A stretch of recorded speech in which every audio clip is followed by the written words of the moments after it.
welcome back to Pyre. Bit of a late start tonight, sorry about that, but let's get going.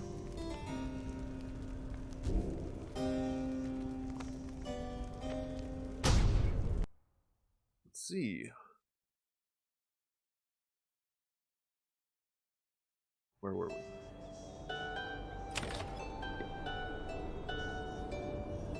Alright.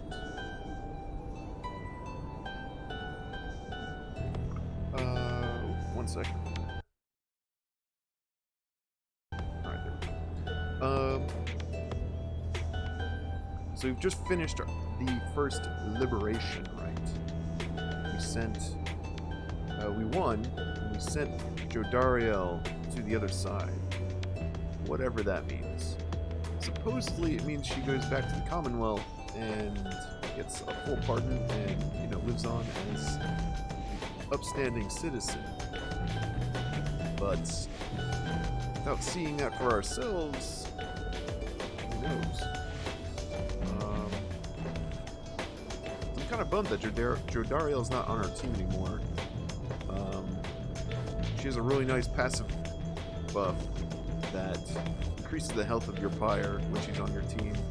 She has a gigantic aura, and she can throw the orb really, really far, although I rarely use the throw ability.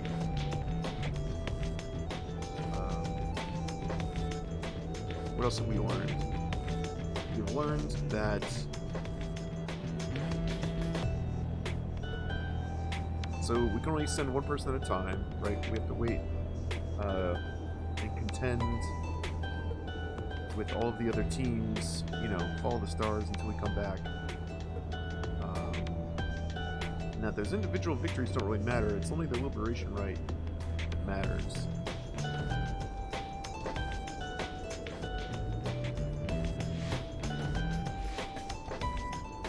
I'm trying to think.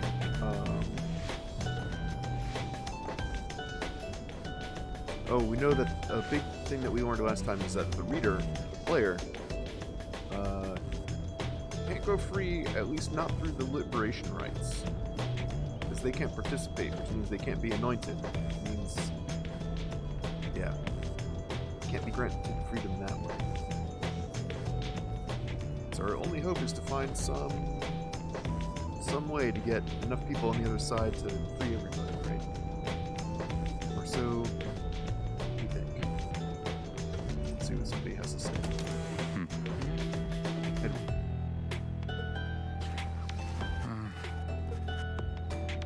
Find Hedwyn on his own after Jodariel's liberation.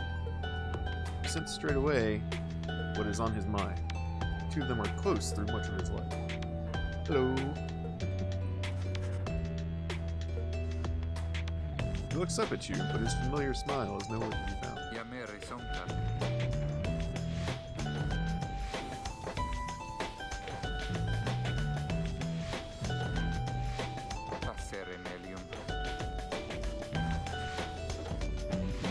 He falls silent again. You can tell he needs some time to be himself right now. Oh, some time to himself right now. Turn to me. Non dare.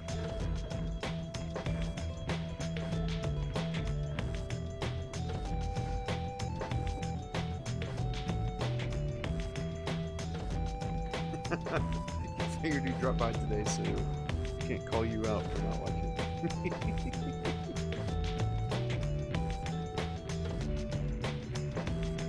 Yeah. You're gonna... Because then when you tune in at some point, you're gonna have no idea what's happening.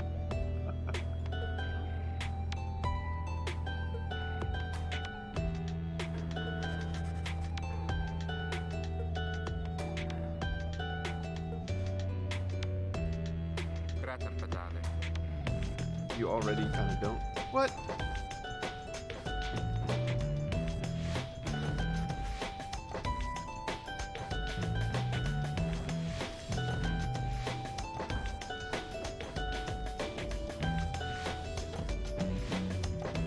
Well, let's see. I can exit this.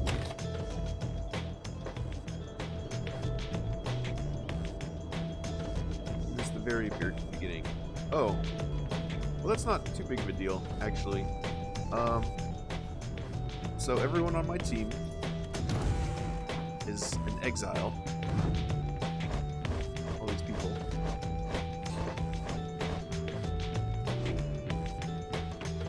And we roam the countryside, or the wastelands, really, facing off in these rituals against other teams of exiles. Basically in the playoffs. And then once a season, we have this liberation rite, which is just a higher stakes version of the same game. And one person from the winning team gets to gain their freedom. They get to go back to the city that exiled them. Well, all of us. And get pardoned, and I said before, they get to live out their lives as a fine, upstanding citizen of the Commonwealth. That's the basics. There's undertones of some kind of rebellion that one of my team members is trying to plan. But right now, we just got one person over there.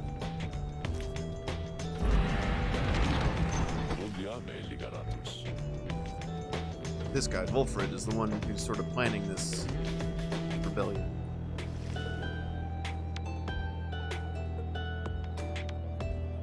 I guess we're going this way.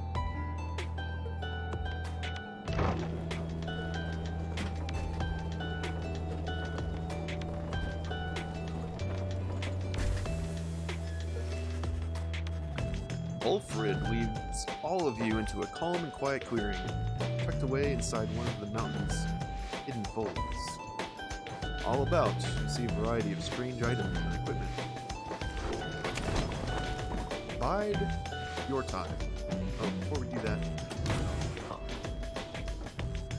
there he is. You find Wolfred, seemingly lost in thought, but then he turns to you.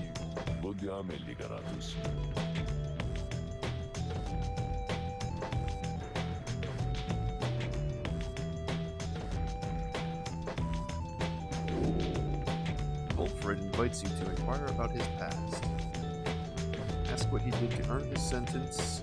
Ask why the Nightwings disbanded. Ask how he notes the lone minstrel.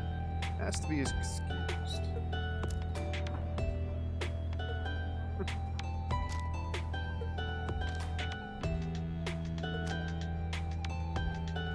Let's go with this. You express interest in knowing more of how the Nightwings came to be here, and Wolfred's past connection to them.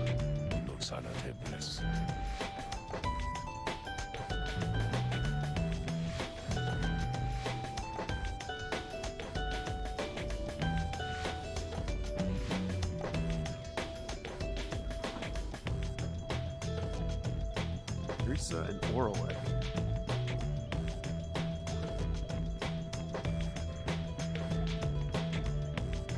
When Tizo was on their team.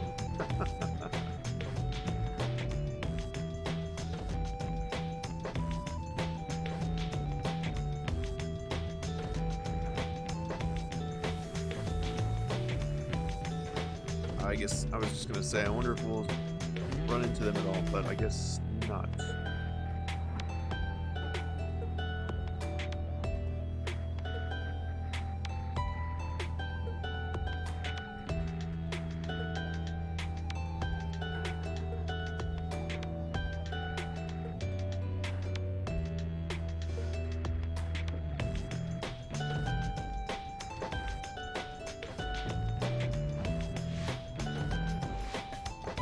Oh, we can choose more than one thing here.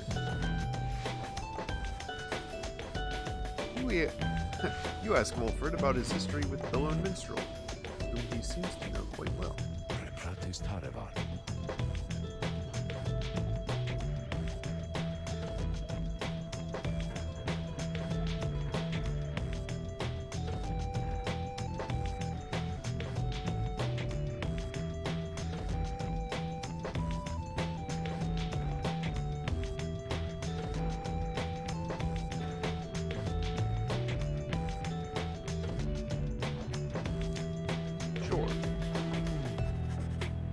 You ask Wolfred about his past in the Commonwealth, how it is you came to be in the downside.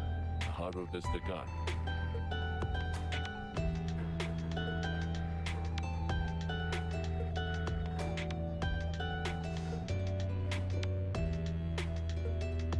The stamping press. An illegal invention allowing written materials to be published at an extraordinary rate. Printing press.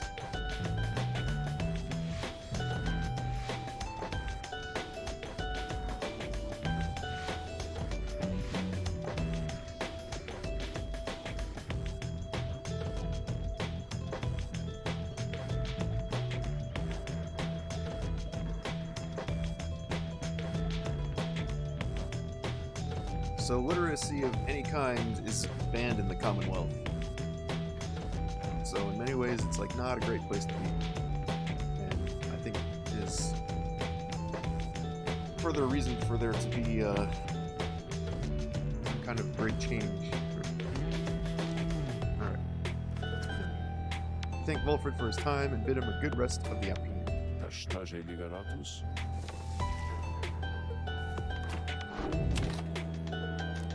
Simedare. Namorende.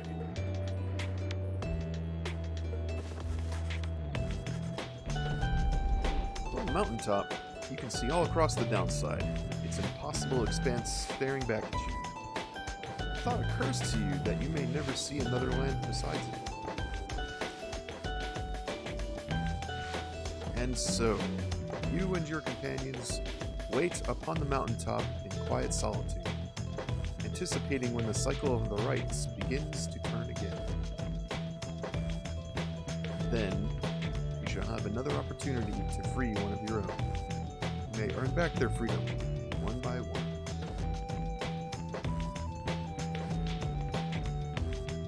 Many moons pass. Then, one evening, the lone minstrel finds you poring over the Book of Rites, as has been your leaning through your stay at this abode.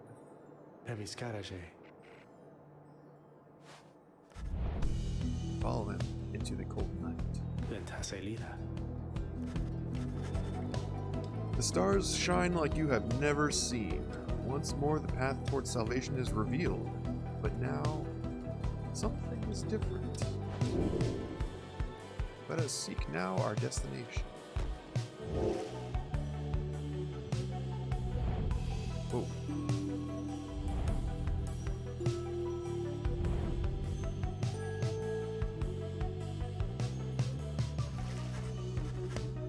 Each prior time you searched the stars, they showed to you a single path. But now, several rites avail themselves to you at once. Henceforth, you may choose from several different rites.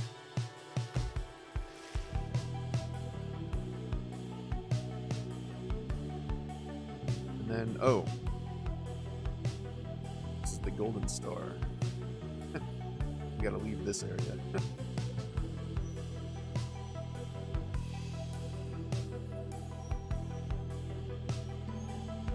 So before it was very linear, it was telling us where to go. And now we kind of start the game in earnest. And we can choose who we want to fight next, really. Do we want to challenge the Pyre Hearts, the Worm Guys, the Accusers? They're kind of a mixed team.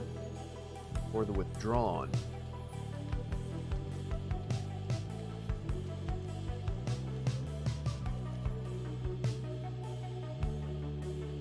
Not sure how much of a difference it really makes. Lendl the Liar. Let's go with them. They were kind of easy. Mostratemere.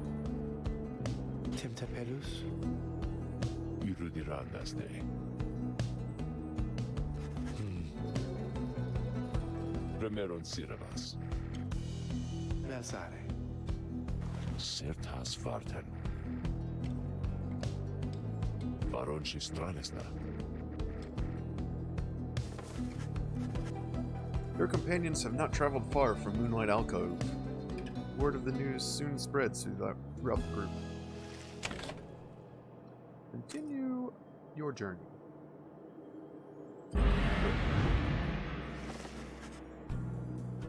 Next morning, Wolfred calls everyone together before the Black Wagon. Atracarum Serevan. Narum care sasne. Wolfred beckons you to join him in the wagon.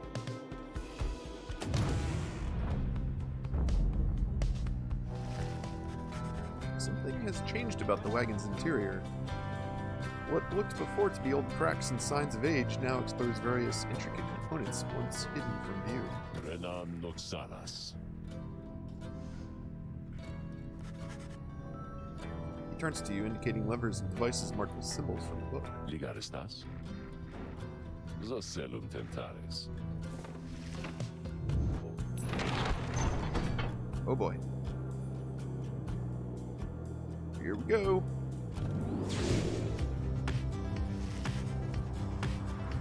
After having soared into the sky, the Black Wagon remains aloft. Somehow. Tereso. Temptatisem. Noxala tempres.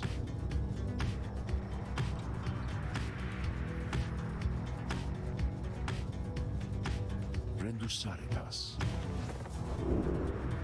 The Black Wagon can fly. Seek landing near the Pit of Millie.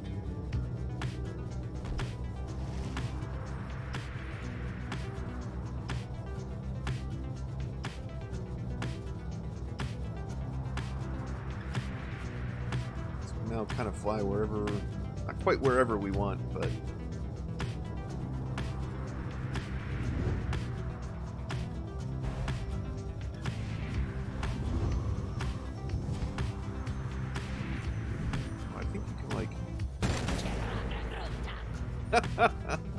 bump into other people flying around.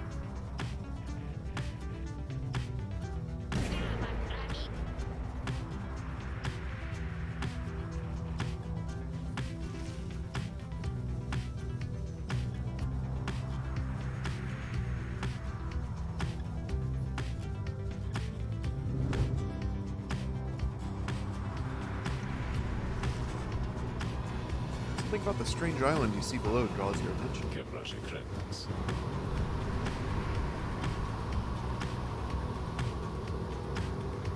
Oh, that's weird. Forbidden Island, nestled in the Deathless Tempest, has significance to the Eight Scribes.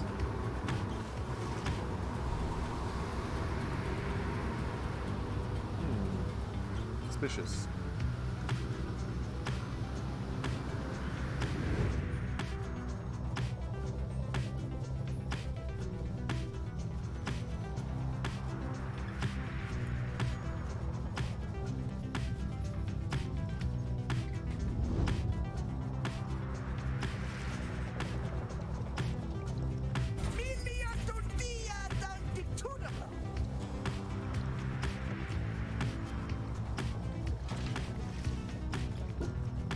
Thanks, Sir Gilman.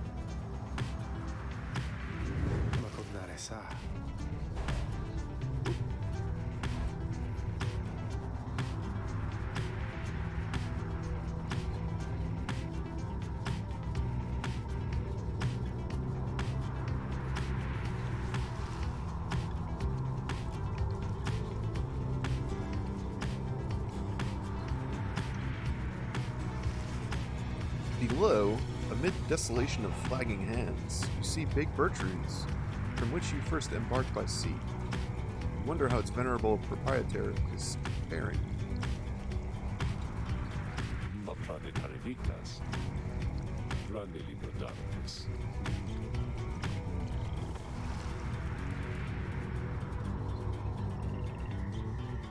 So I think I can land in any of these three spots. Kind of preview it like this. The lone minstrel knows of a task along this route through which you may earn stardust. Oh right, that's the stuff you use to upgrade items. Tay has a hunch you may find something of value along this route. Okay. Rookie knows someone here who owes him for a past debt.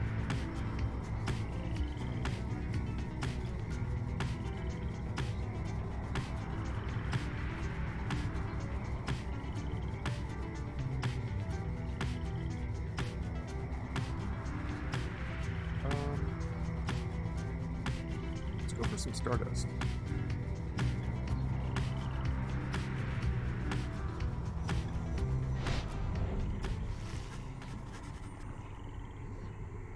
You return to the dismal region known as Flagging Hands.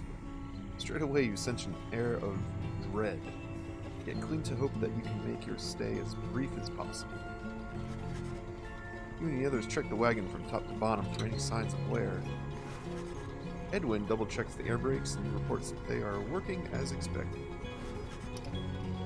Kay finds the cabin pressurizer acting up again and causing her concern. A swift kick makes the problem go away, for now, leaving you all with some time to yourselves before the day is done. Nonetheless, the dismal environs soon take their toll on everyone. Most of your fellow exiles lost -1 hope for the next round. Great. I forgot about this place.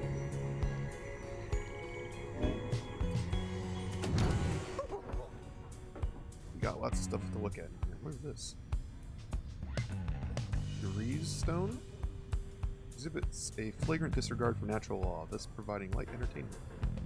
A keepsake from Mount Aludio.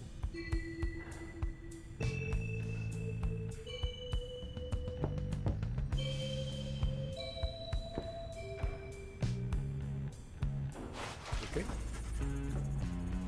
Sir Gilman is shivering there after the Black Wagon's maiden voyage through the skies.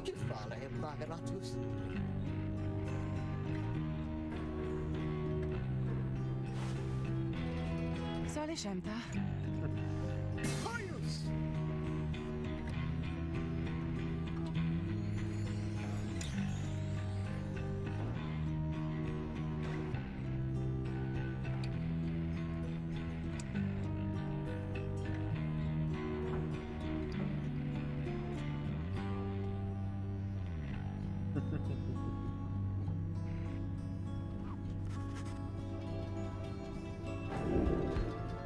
Oh, nice. That was nice of her.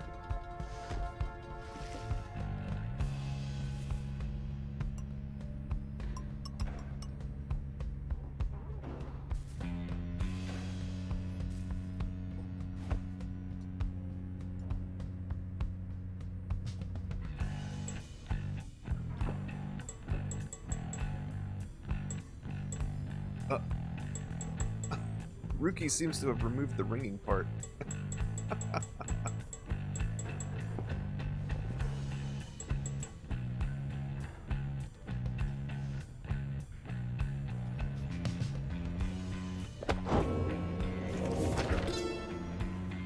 Oh, there's a lot added to this.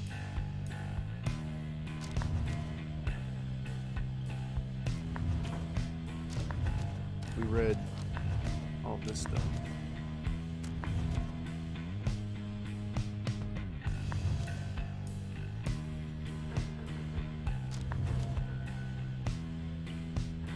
Let's see.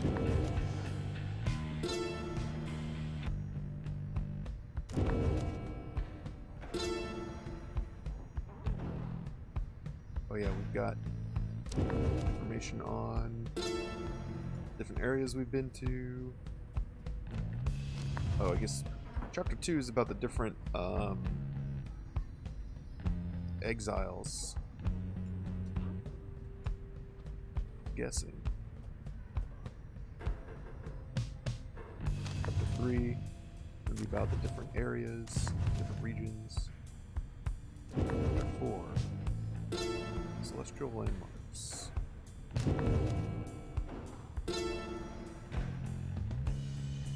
Book of Rights.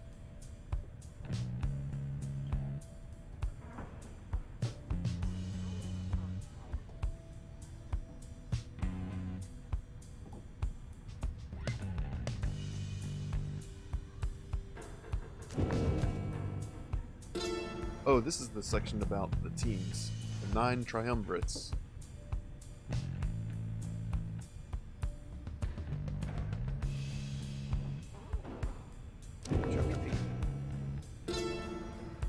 Commonwealth.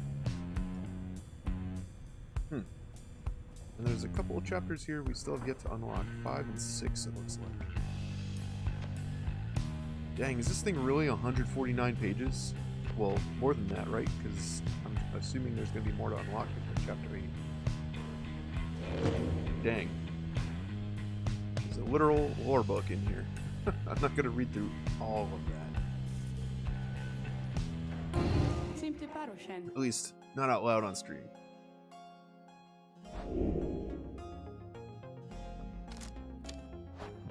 Have a chat with Sandra.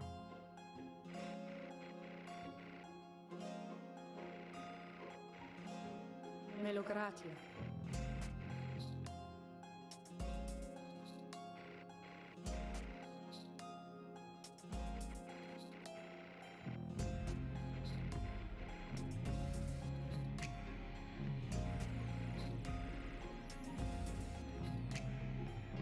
Mare te o cumpre.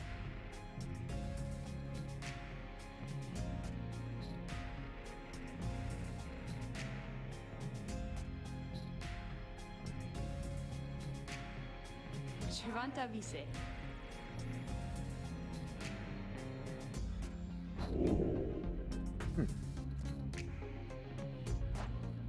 Tere paloje. Alright, I think we just got a headwind. Malukastes. Chi sentirna?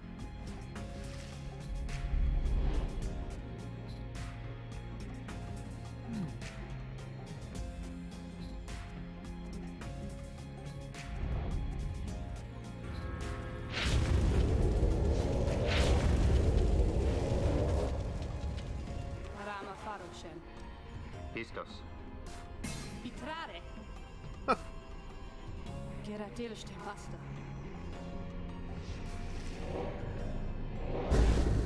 Oh shit. What's for being one-on-one?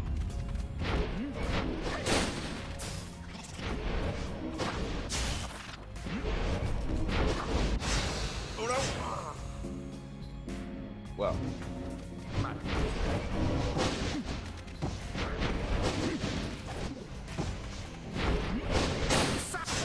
Shit.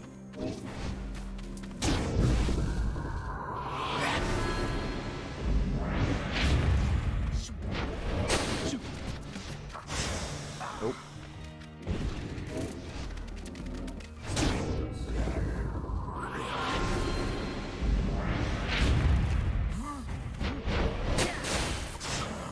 Damn it.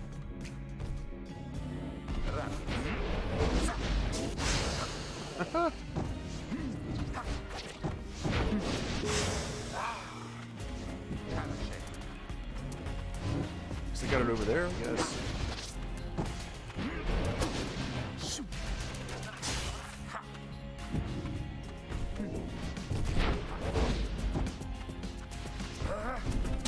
Ooh. Oh, they started at 60. That gives me a bit of an advantage.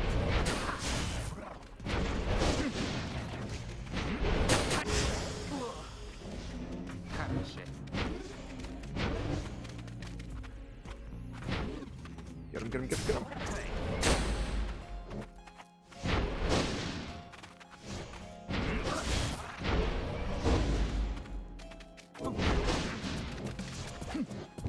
Oh! That was a good walk.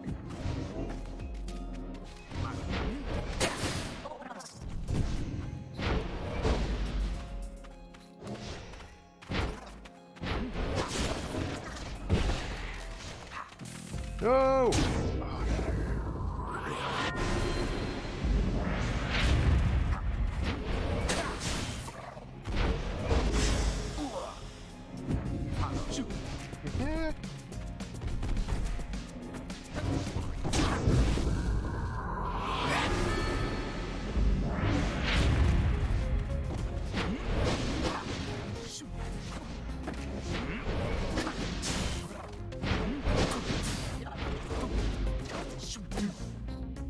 Ooh. Oh, because she was in the air. In the air.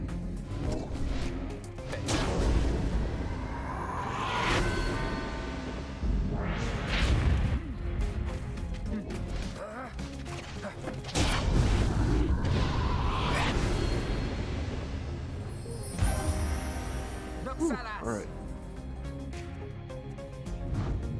Noriga. Keratelish de Masta. Mon protraje paloje.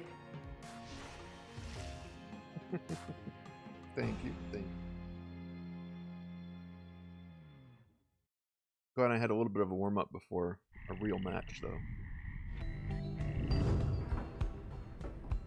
Bemabritare.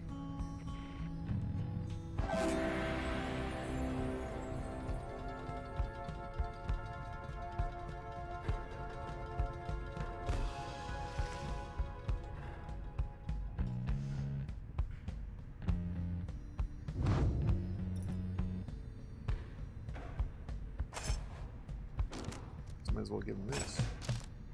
Oops.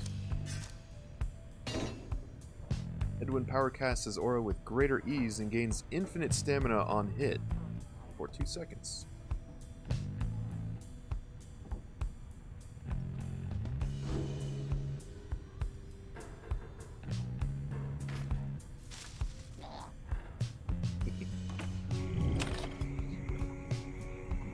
Alright, I think we're ready to move on. You follow the lone minstrel in pursuit of what you came to find. Tesoluntave.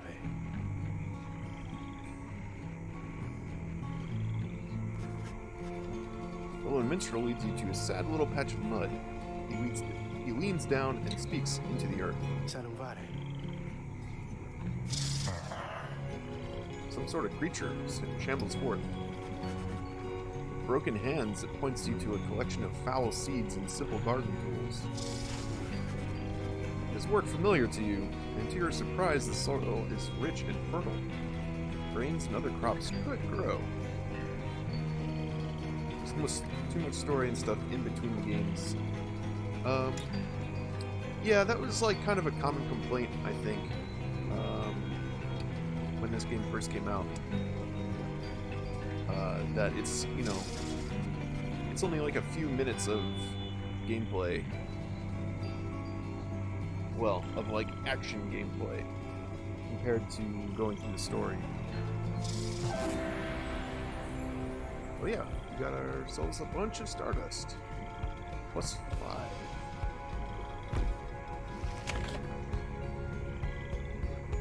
Are you enjoying it, or do I feel the same way? I think it's... I don't mind it that it's like that, because I feel like you're still pretty involved in the story. Like, you know, I like to go in and, like, if there's a character here, I'll talk to them. I do, like, challenges every chance I get. You still are making choices as a player, like, you know, like where to land, which route to take. You know, I still feel like pretty engaged, more so than I would in like a more typical visual novel.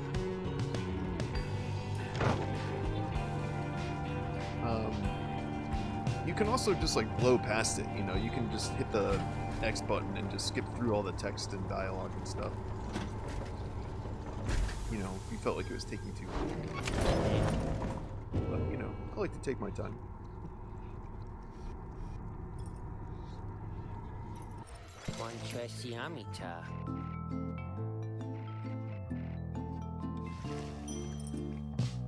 What's that?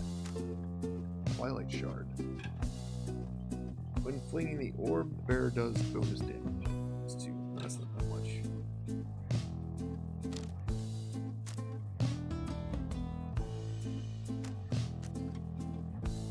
I have 10 coins.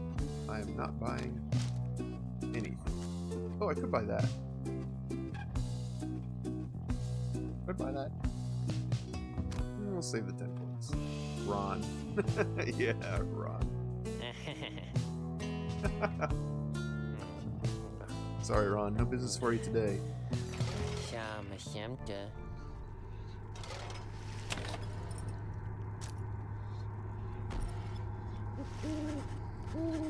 Here among the soiled grounds of the Pit of Milithi, you await the signal of the stars. There is no sign yet of your expected adversaries, the accusers. Then, the little imp Tizo flutters up to you. I love his angry face. But before he can explain anything further, the stars begin to call to you.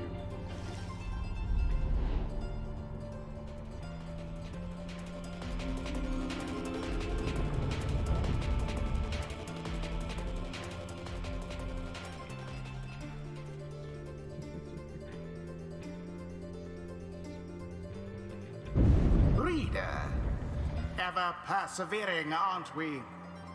Well then, rejoice, because the cycle of the rites begins anew. Perhaps you'll liberate another soon enough. Your chosen adversaries here shall be the accusers. Reduce their flame to ash, just as you did when last you met. Now, who exactly shall oppose them? Have I fought the same opponents more than once? Or is it always different teams? Up until now, I've only faced each team once. And I think each, season, so to speak, you only fight each team once. Is normally how it goes. So now that I've gone through, one season and done one liberation rite, it kind of starts the cycle over. Starts the season over. Your companions are assembled and ready for the rites to commence. However, there is still no sign of your adversaries, the accusers. The little imp Tizo screeches something, cautioning you all to stay alert. But then, someone leaps forth from the shadows and grabs at his mask.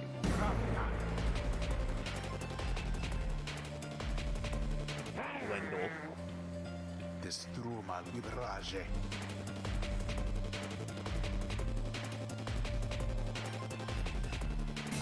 Got history with Tizo, it looks like. The spawn of the accursed imp Haub the Swallow. First of the 8 scribes of the Book of Rites, known as the Gracious or the Accursed. Huh. So Haub was one of the 8 scribes who started these rites. I've got a chapter on him. He's cute. Of course. It's very bat-like. And so now we just learned, supposedly, Tizo is the offspring of one of these originators.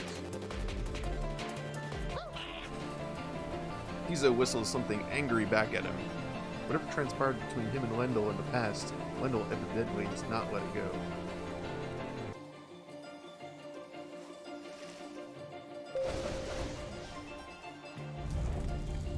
Oh, dang, they got a plus 35.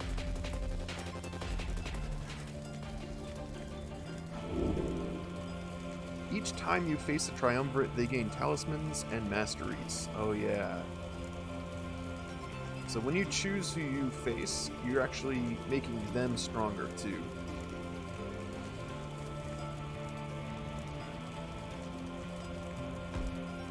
Who shall conduct this rite?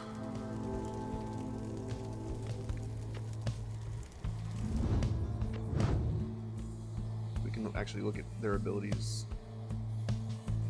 Lendl and his allies regenerate stamina twice as quickly as usual. What?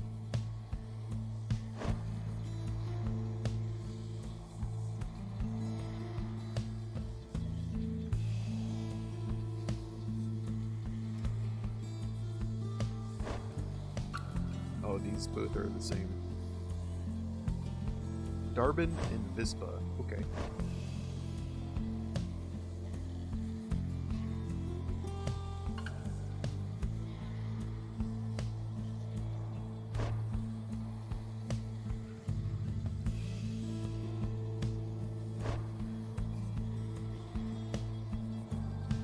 Oh dang, they are out for blood here. So while the bearer's Pyre has more flame than the adversaries, bearer deals bonus damage, so that's gonna stack. Oh no, it's just the bearer. Bearer deals bonus damage, so both of them have it. Alright.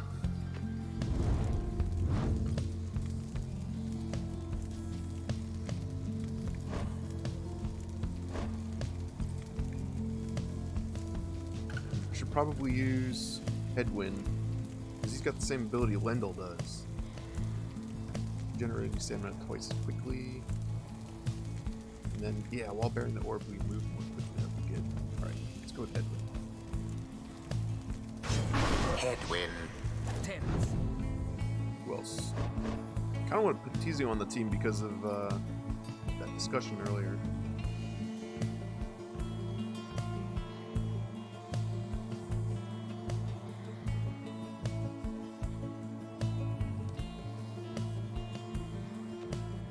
Alright, let's use Tizo. Got some Tizo. inspiration built up. Oh, so does Tay. Although Sir Gilman could probably use some experience. Pameth is really good too. Oh yeah, after dousing the adversary's pyre, the bearer's pyre is restored by +5. Let's see if I can level that up.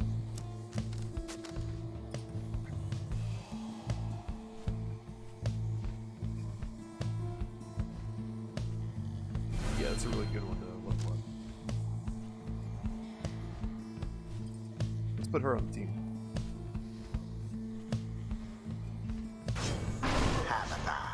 Shira. The choice is cast.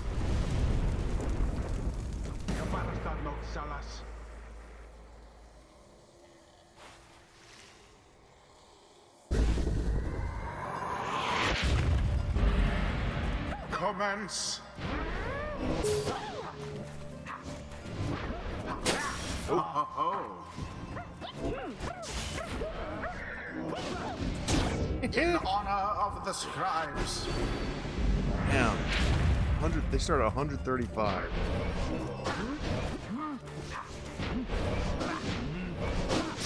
Shit. Seize the orb.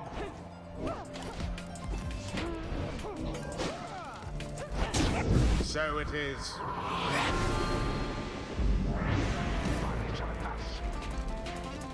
Alright, so that the item that Pameth is using, I don't think will restore it above its maximum that you start with. Oh, he mad. He real mad. That Lendl certainly enjoys a rousing speech, though talk means nothing in the rites.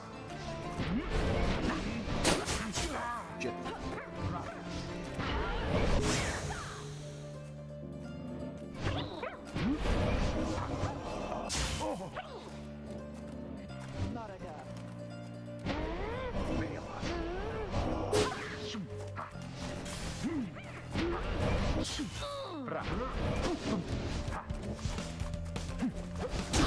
Splendid.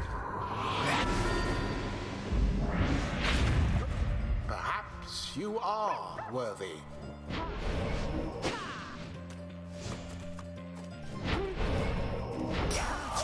Sinners. Resplendent. Alright, this one's actually going pretty well. I was worried when I was looking at their masteries. Poof goes Lendl.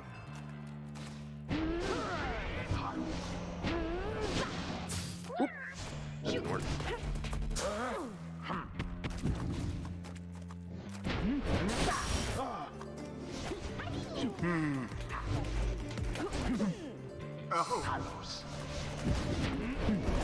Oh, damn it, didn't quite able to jump over.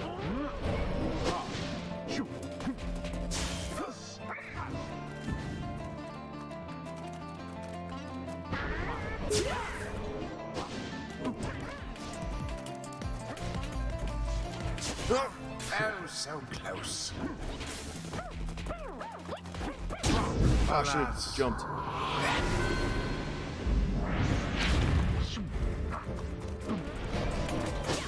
Here goes the orb.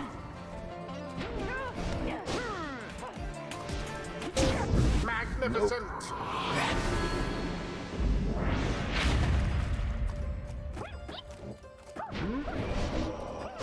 I didn't pick that up.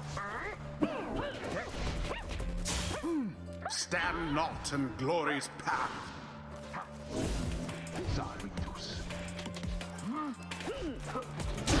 The flames of freedom. One more. Now end the ceremony. Such fervor. Oh, Farewell, I got him. accusers. I got all of them. And it is done. I thought that last one got me. Nightwings once again prevailed. Their hapless adversaries stood no chance. They'll be tougher next time. The rite is complete.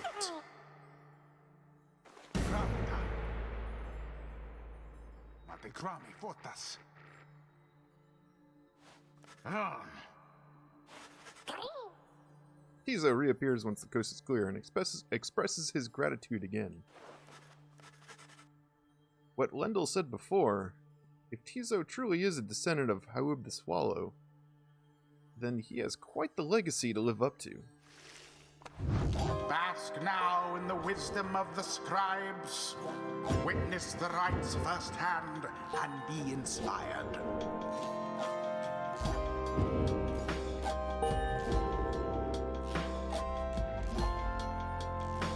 Until the next rite.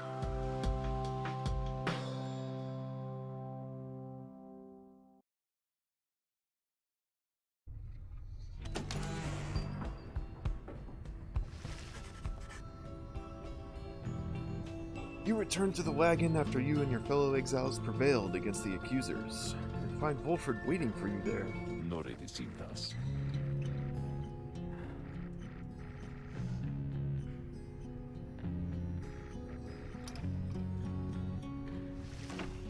Vistaredaste. You gaze again into the darkness of night.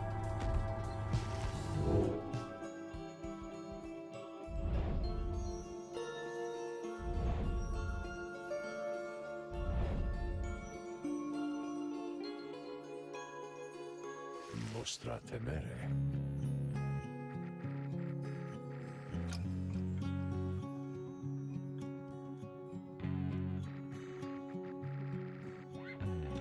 So we know that Wolfred used to be a reader for the Nightwings. He was telling us that this is normal for you to see, like, multiple stars. Oh, you may use Wolfred's planner to see your current progress. Let's look upon it now. Oh, dang.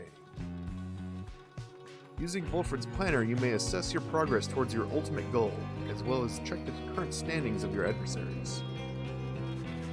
Wolfred shall keep this information up to date for the remainder of your quest. You may look over it now, or any time in the Black Wagon, or while searching the stars. Oh boy.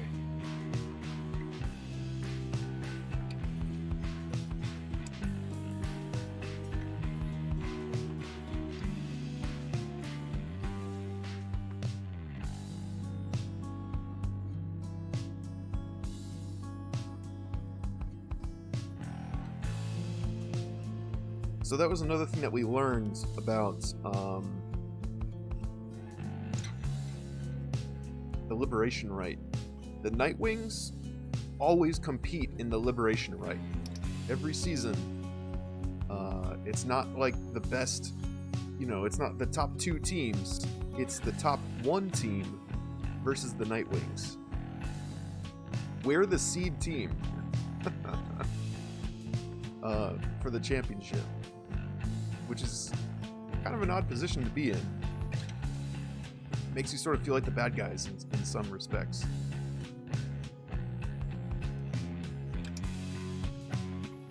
Yeah, ours is the triumvirate against which all the others are judged. And then interestingly enough, the Tempers down here, who they're the ones I faced in the most recent Liberation Rite. And our closest rival, apparently, are at 0. I'm not sure if that's because they lost the Liberation Rite and it like gets reset their favor here. We can see how they're trending as well, which is interesting.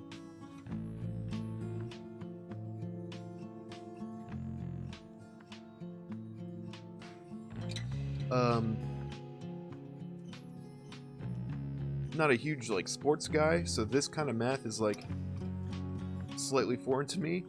But if you have a head for it, you can actually, you know, based on who you choose, and even how you perform against the rites leading up to the liberation rite, you could actually sort of affect the outcome and influence who you're facing in the liberation rite.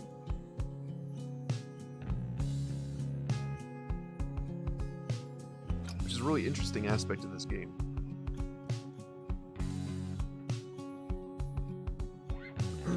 And right now we're 9-0.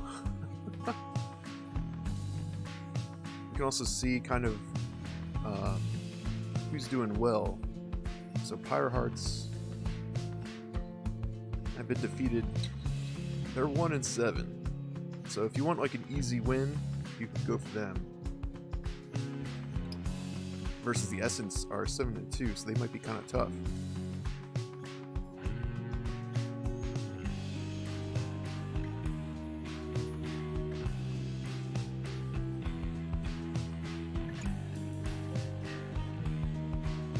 Oh yeah, that was the other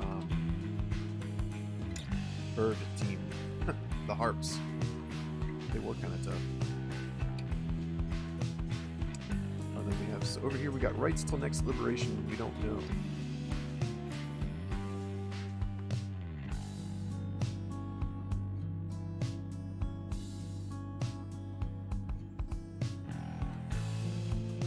Additional exiles required. I don't remember seeing this before.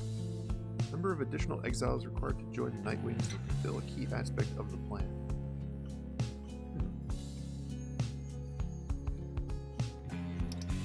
Wolfred's current best estimate that the revolution brewing in the Commonwealth shall succeed.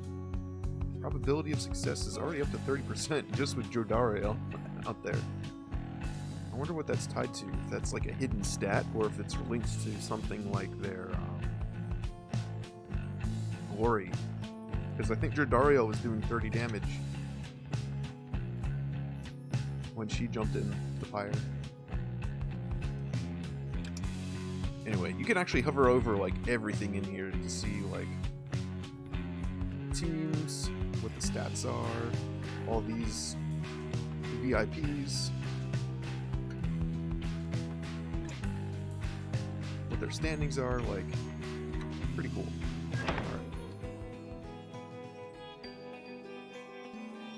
Go to goal and fights.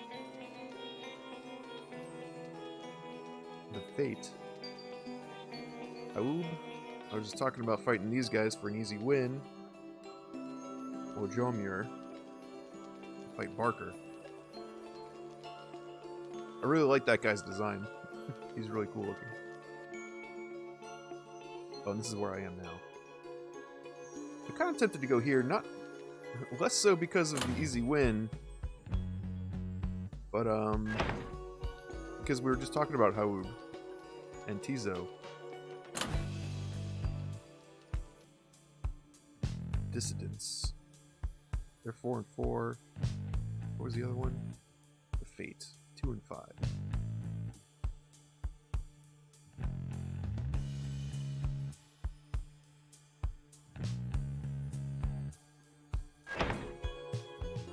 Yeah. Let's go here.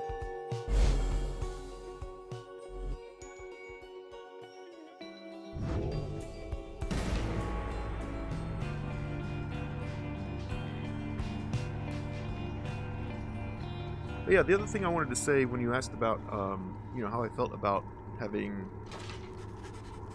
you know, the balance between story and gameplay. It's that the story, well, I really like the story. I find it very interesting. I also love the art and the music, and I just feel like it's so well crafted. I don't mind that the balance is, you know, story heavy.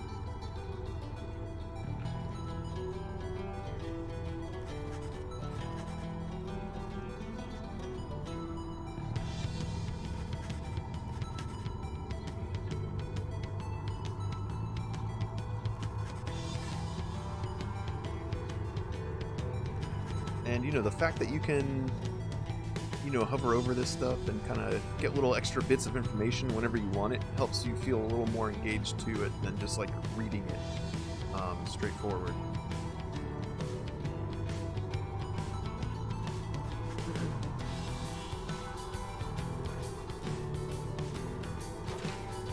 Hey, Knight's here.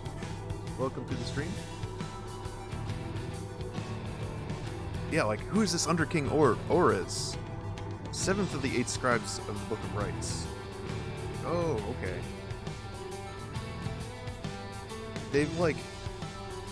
I mean, it's kind of funny. It's like, I had two thoughts about this. One is, it's like they've gamified reading. Because you're not just reading, you're, like, actually investigating and, like, poking at stuff a little bit. There's, like, an interactive aspect to it. But it also makes it... It reminds me of, Wikipedia. Because Wikipedia, any of those blue links, you can like hover over it and it'll like define whatever that term is.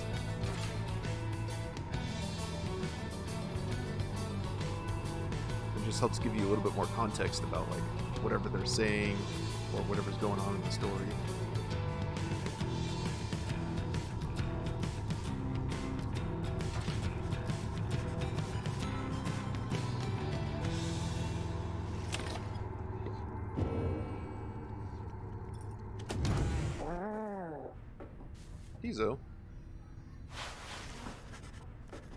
Tizo seems somewhat less cheerful since his run-in with Lendl and the accusers. Oh, Lendl.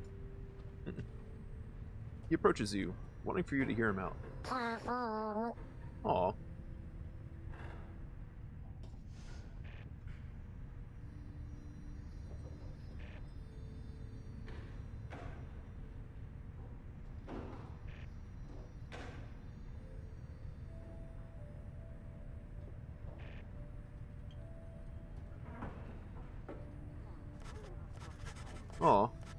So, Tizo's been a member of the Nightwings for a long time.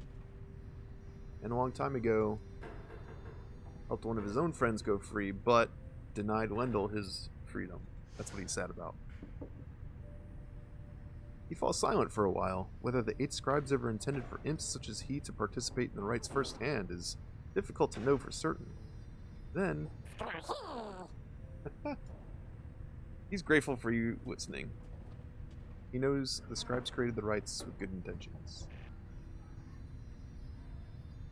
He promises to keep doing his best to live up to the legacy of the scribes. He bounds up into the rafters with some of the other drive imps. Regardless of whether he truly is a descendant of Haub the Swallow, surely the scribes would have been proud of him.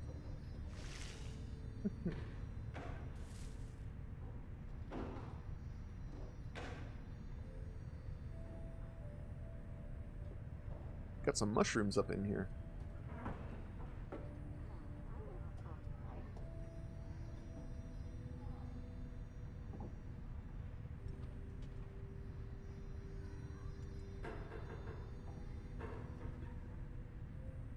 Oh, we still have Jody's throw rug.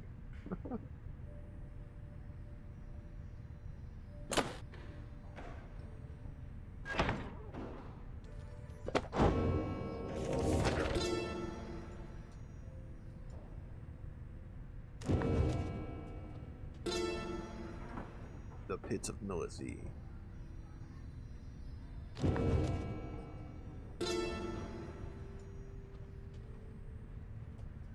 Yeah, since we face the accusers, it's going to unlock the accusers page.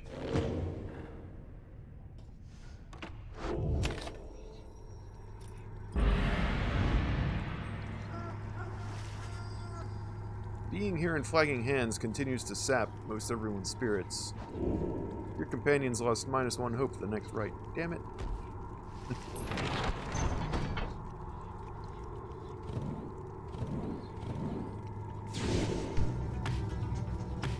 Where are we headed? Oh yeah, there's a little compass marker.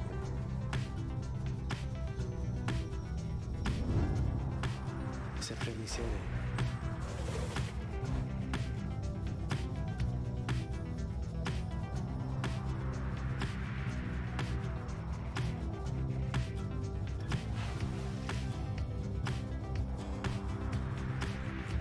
Oh, we can land in Shunt? Tay seems very interested in visiting the mud baths along this route. Or lick sand. Kamatha expressed an interest in seeing how the wild curs in this vicinity are doing. That sounds like that could involve a fight. Let's go with Tay's option.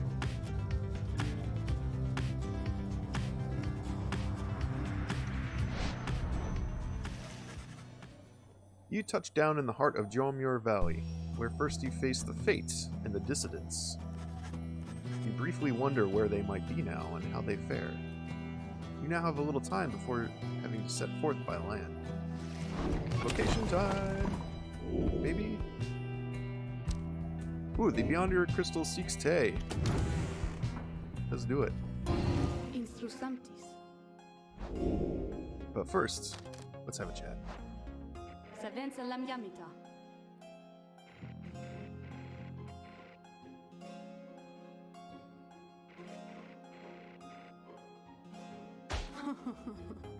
Nimtarina Sintara.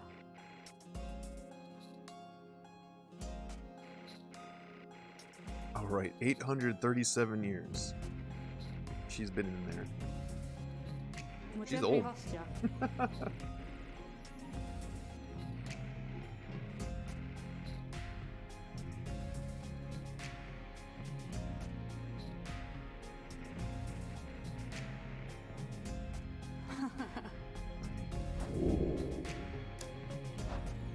Regia obligatis. Here we go. Igragesare tometas. Lorigasenta.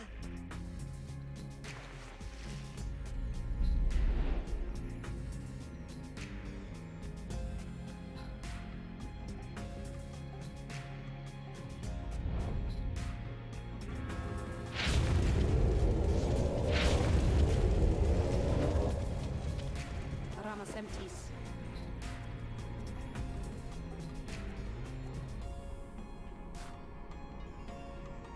Tereso. Lentio me prancis. Audirias me.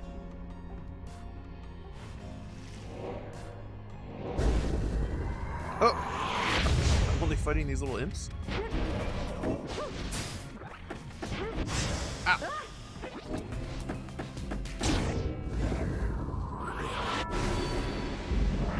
Wasn't expecting this.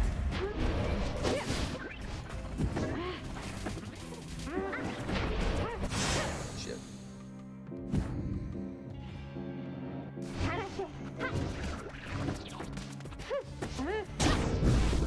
Oh right, she has to like kind of charge her jump. I forgot.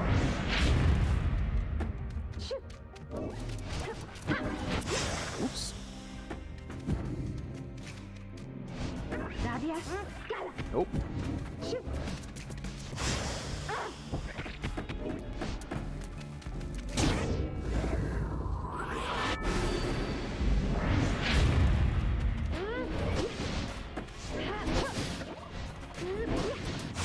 She has like a rapid fire cast. I need to use that more.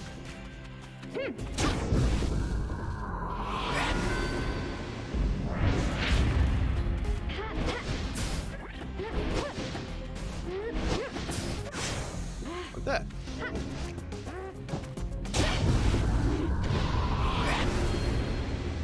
That's that. Noxalas. Cogitia. Masenta menuscaraje. Terepaloge. Yay!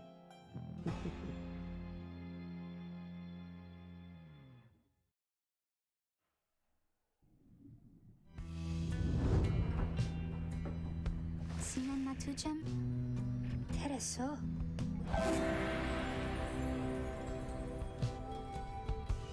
Dang, rank 20? Legendary Talisman. After Tay casts her aura, it can bounce off of objects and solid surfaces. Cool.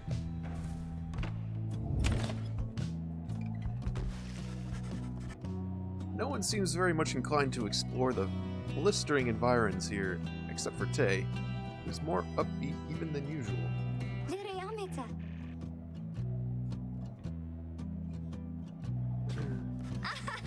She draws you by the hand towards one of the muddy pits and jumps right in, laughing.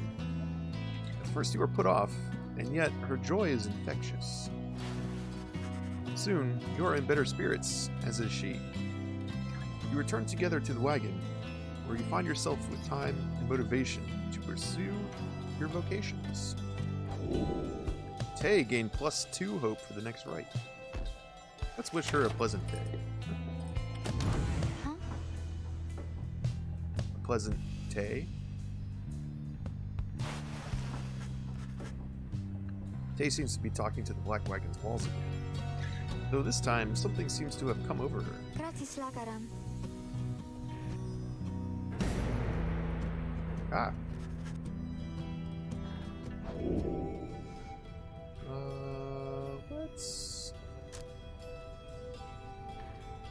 Let's wait and listen.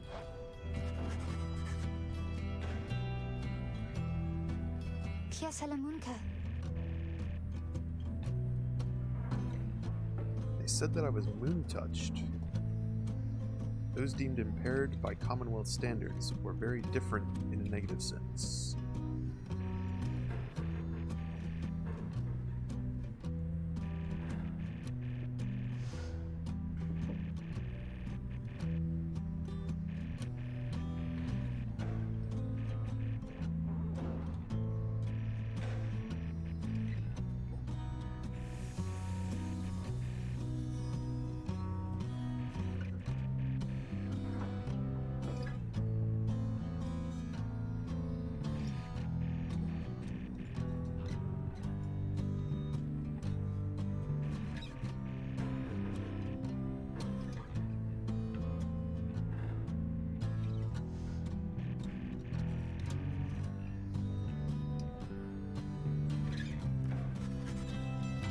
He falls silent. Though you were concerned for her at first, you sense that now she's at peace, I'm sure is what it's supposed to say. She wanders off, paying you no notice in the least. You sense you have a better understanding of her now.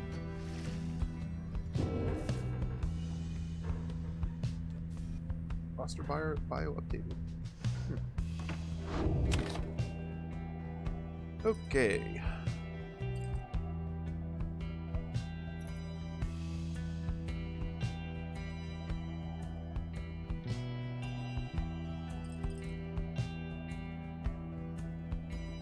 Still feel like I'm pretty good on items for now, so let's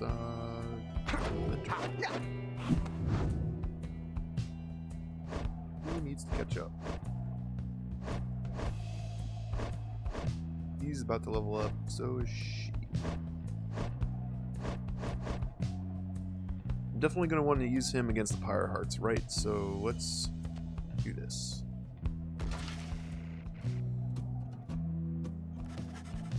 Sir Gilman gains a somewhat stronger grasp of how to better pass the Celestial Orb through strength of will and trust in one's triumvirate than through dexterity alone. He nods in understanding.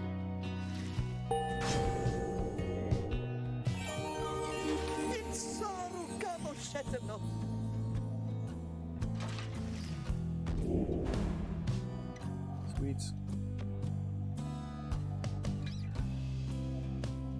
Oh yeah, double slash. Or make his slash bigger. Let's go for that.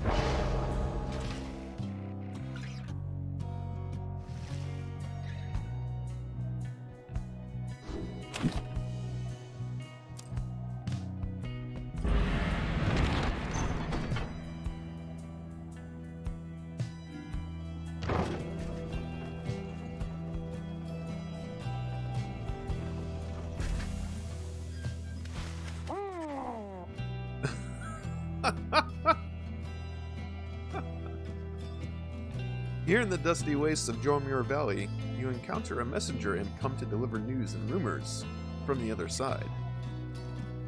Look at him.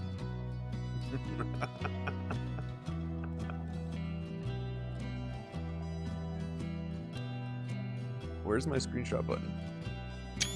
There we go. The news this time pertains to Jodario, whom you liberated at the fall of Soliam. You learn Jodario's past transgressions have all been forgiven. She soon was to be reinstated on the blood border on the presumption that she wanted her old status back. She was a soldier before. In fact, she was offered an especially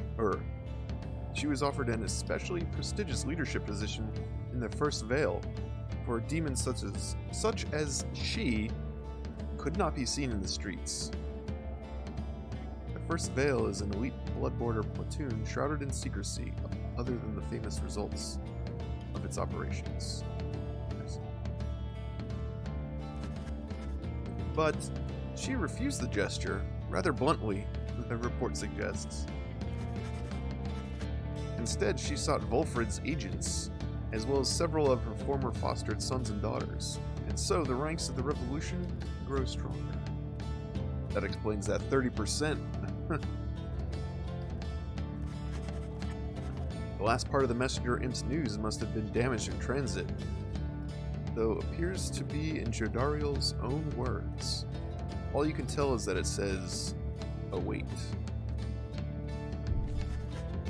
You thank the messenger imp for relaying this information. Your companions are excited to discuss the news. Tay's asking about her horns.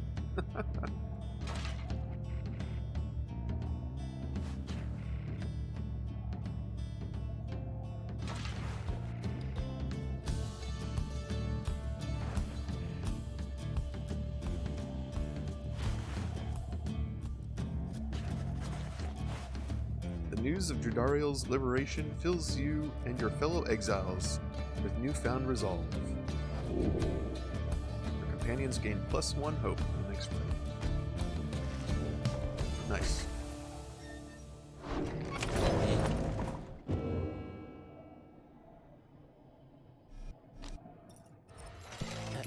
Mo, c'est fâche. Ooh. More new stuff.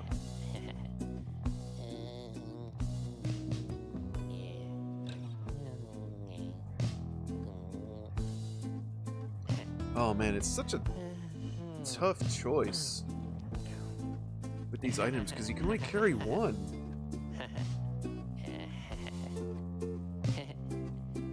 It's like I would like to equip this to somebody, start gaining some more gold from these rituals.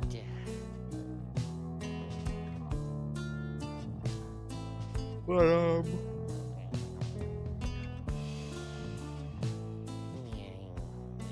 everyone already has like a pretty good item.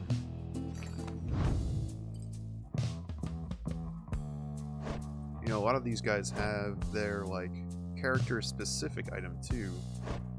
It's hard to be convinced to not use that.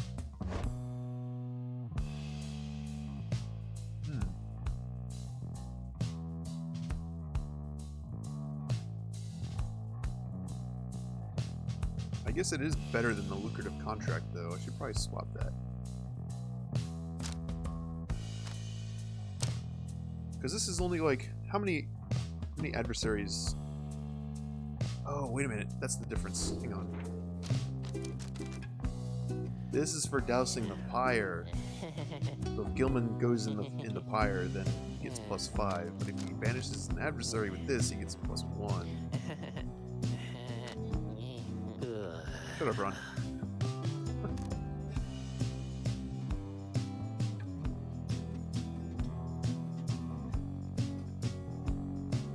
But if you can only have one or the other, this gives you a higher maximum because you can get up to 15 coins. This will only give you up to 10.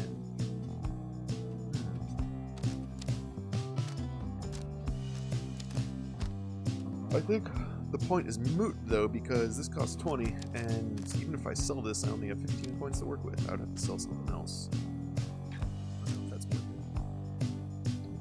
it. So, I guess we're done. So let me equip Tay with this.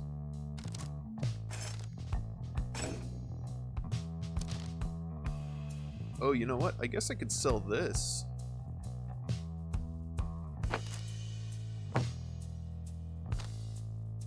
Yeah. Let's do that. Dariel's not coming back. I kind of want to keep it as like a little keepsake though, but I could use the cash.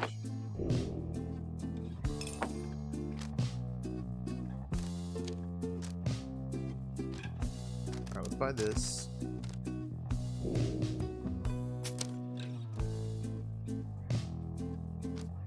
Let's buy one of these. Curious how that will upgrade. Oh, I can't upgrade that one. Oh, and this, so, oh man, I was really hoping that increasing, if I leveled up Lucrative Contract, I was hoping it would increase the amount of coins you get. It just increases the number of times you can do it.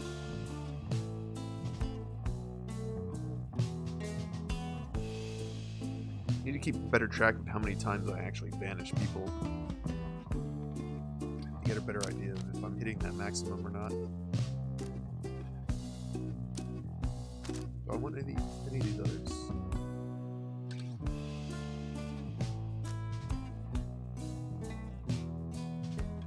Dang, 180. Oh yeah, this one's 200. And you can upgrade it, I think.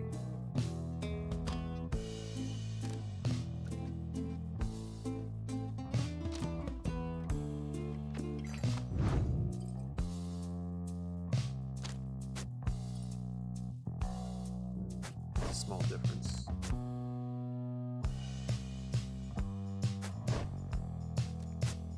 And upgrade that. Oh yeah, it's already level 20.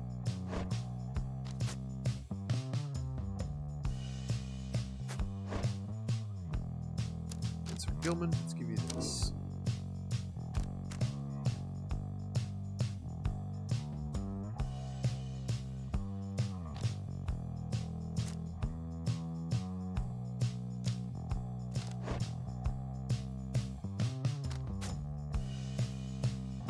Ooh, I've made that plus 9. Guessing it becomes plus 10 at 20. That's pretty good once I level up if you do that. Probably would have been a better choice to just keep the Stardust around, but that's okay.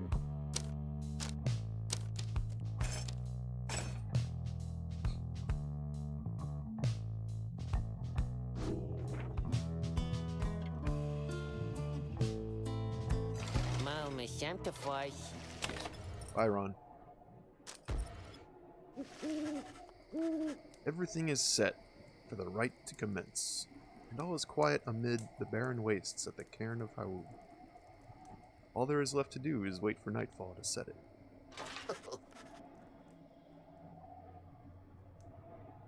You observe Sir Gilman sliding back and forth.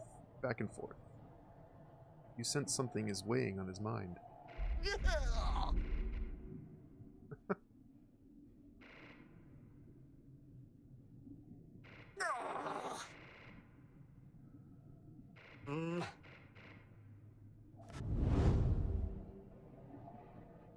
Malagratia Magaratus.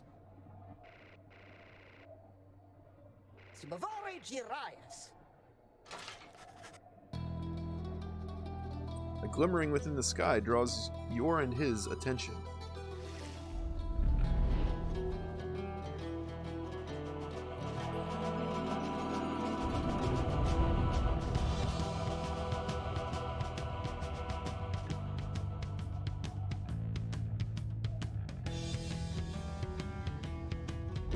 Stand forth, you exiles of the Night Wings. You are returned once more unto the cairn of Haub. The triumvirate you stand against shall be the Pyre Hearts. Snuff out their pyre's flame and show your worth. Now prepare yourselves.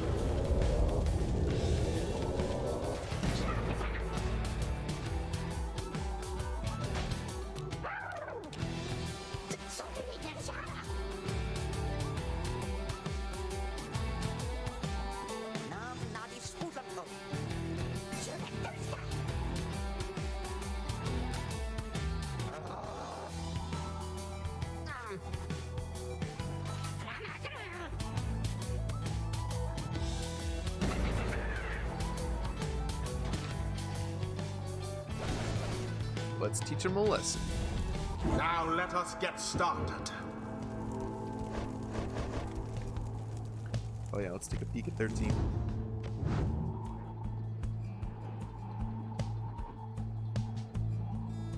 If the bearer is banished, an ensuing blast can banish adversaries in a radius. Plus 375. Damn. Gotta watch out for him.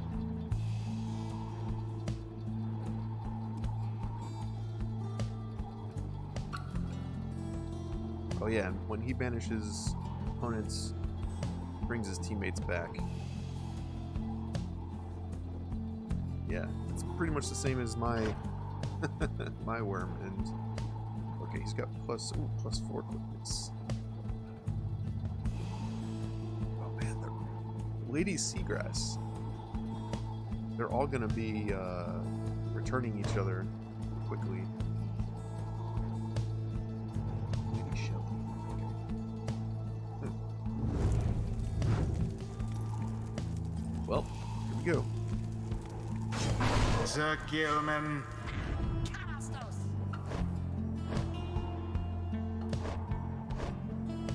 I want to use Tay for this.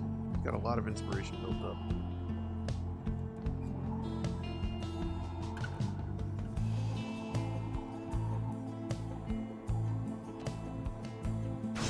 Tay. Toriostia. And should we use Pamitha again? Yeah, I want to keep trying to level her up a little bit. Plus, being able to restore the Pyre is good. Yeah. Plus, her ability to fly makes it, you can easily avoid the little slash attacks that the worms can do. Courage. It is done. You are nothing but a snack. The early bird gets the worm.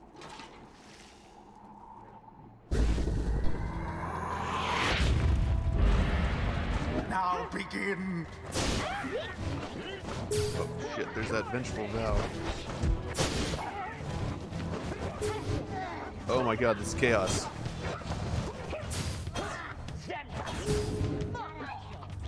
What is happening?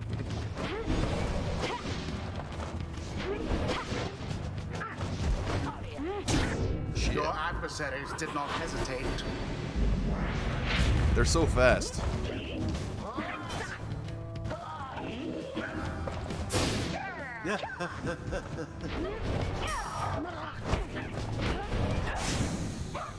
Oh, I need to use Pamitha on them. Oops. To banish them. Beauteous. And she's so they all explode when I banish them, right? Their pyre sputters. But when she charges, she's invincible, so she won't get got. The orb is loose.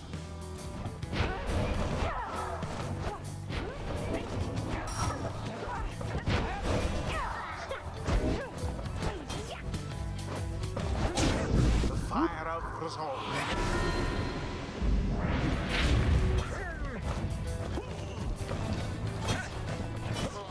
Good. Good. Headlong goes Sir Gilman into flame. Nice. Get that money.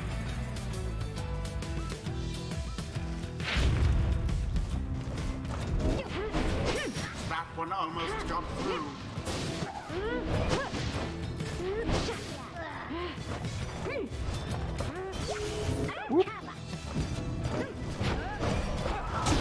You left yourselves wide open. We got a little bit of help to play with. Whoop! You got me. Now take it.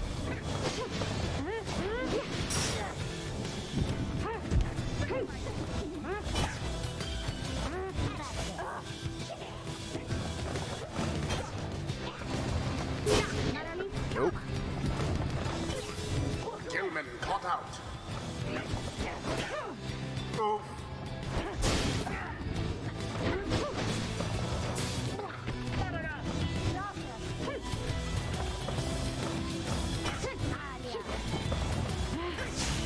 Ah, no. Alas for Tay.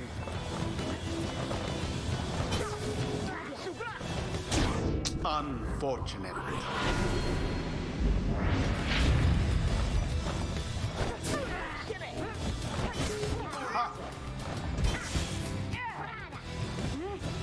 Where'd everyone go? Whoa, why did they do that? Tis taken.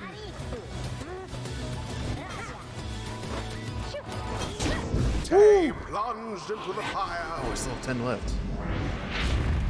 The rite is nearly ended. Oh, you poor Nightwings. There it jeez. is. How did that happen? Now to the flame. Hee-hee. Oh shit, I missed.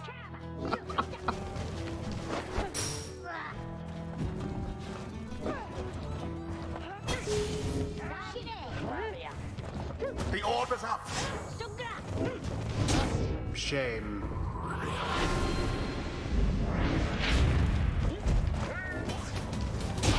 And it is Got done. him. The you-know-who That's crazy how that guy can just like blitz they right through brushed there. aside their adversaries without too much trouble. The rite Got those is 15 done. points. Sararam Haloshem. Sararam Haloshem. Savaros Mainum. Damn.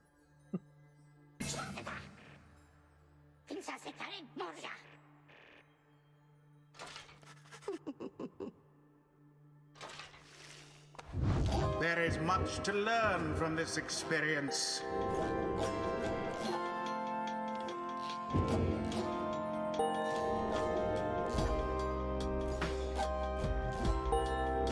Nice. If only wings could speed us on toward greater understanding. What was I gonna get with her? Casting her aura, Hamatha can trigger an aura burst that banishes nearby adversaries. If Hamatha is banished while Wing Fury's effect is active, she returns twice as quickly. What was that? Oh yeah, whenever she banishes, 5 seconds. That sounds pretty good. Until the stars align.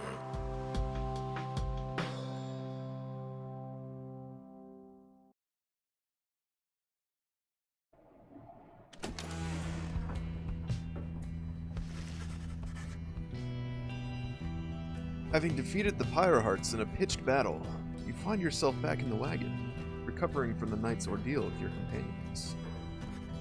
Everyone seems rather exhausted. You feel it yourself. The lone minstrel pulls you aside to discuss some of the particulars of the rite's outcome. You find yourself having difficulty following. You feel weary from all the recent travels.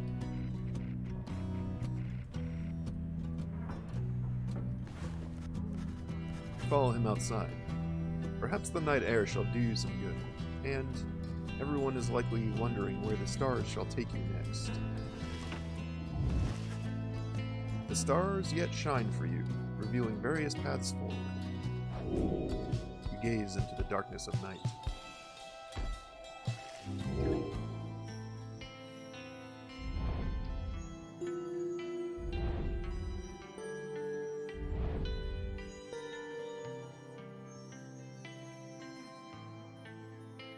So we had that choice before.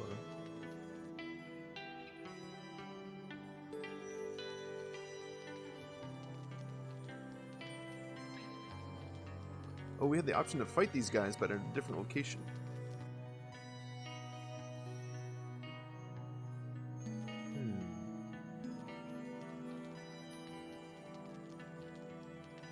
Same with them.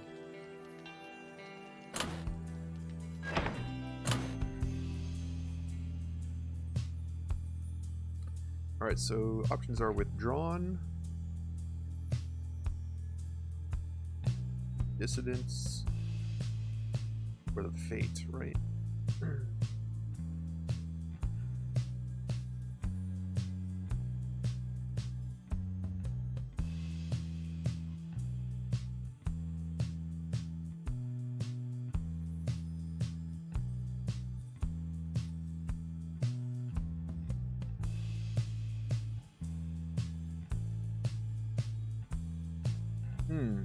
I don't know. Any opinions? Between... Yeah, fighting the Withdrawn and Witch Udmilde? Fighting the Fate and dear old Dalbert Oldheart? Or the Dissidents and Barker Ashpaws?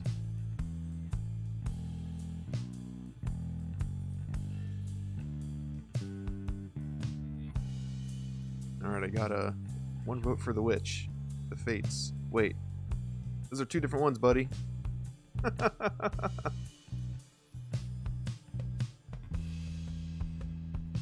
The team called the Fate is these guys.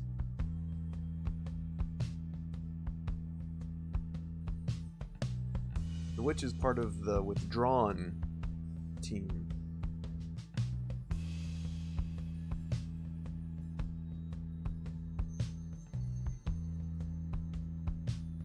Sticking with the Fates? Alright. Actually, it's just the Fate. There's no S. Oh, the Withdrawn. Okay, that's what I thought.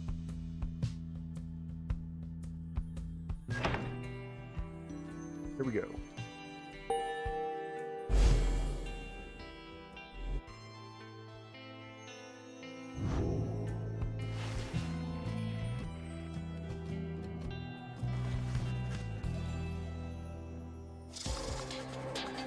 Witch Udmilde, one of the Bog Dwellers and head of the Withdrawn, triumvirate more interested in legends of Islak, the Astralborn, than in the rites. Her kind was known to be reclusive in the Commonwealth, yet she was brazen in her disdain for common values. She practiced the unspeakable, and they have a tight soundtrack.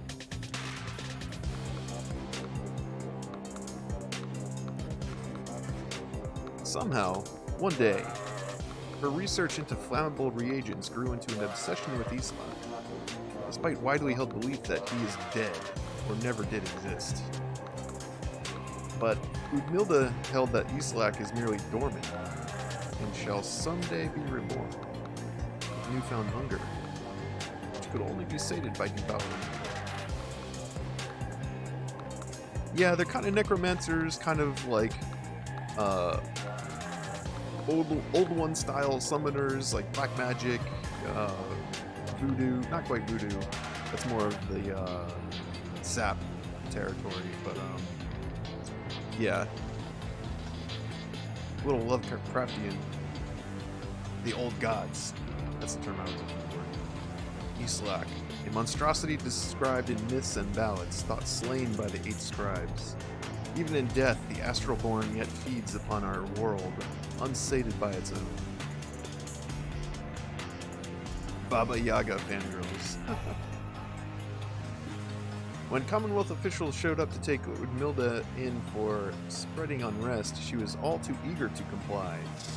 She wanted to be exiled. After all, a sentence to the downside meant being that much closer to Islak's resting place, where she believed she had much work to do, where the Withdrawn stood ready to assist.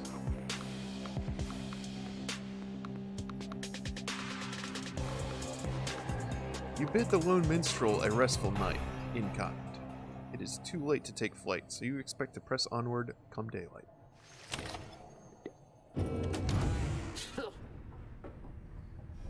What's up, Sir Gilman? Sir Gilman is in a contemplative mood. He has been rather quiet, at least more than usual, ever since his confrontation with Sir Deluge. He notices you there and slides forth in a solemn manner. Being a worm.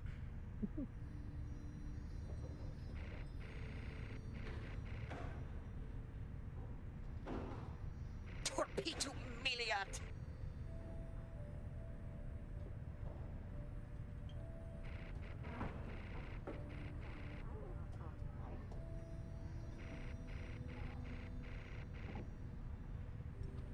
Sa suprecta sombrisatemlo. Ovara tempuriliat.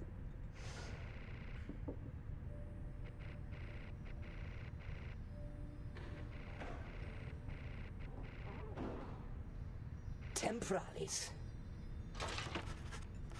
He slithers off, his head held high, though not merely in pride. Something has changed in him. Sir Gilman gained +2 presence permanently! Nice, that makes his aura bigger. We wish him well.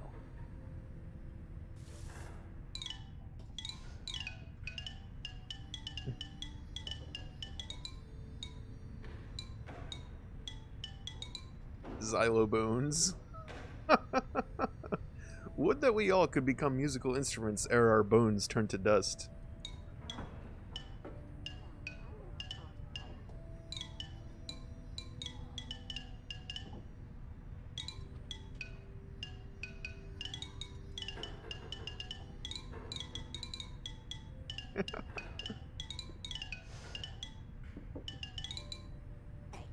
Ah! Look at him.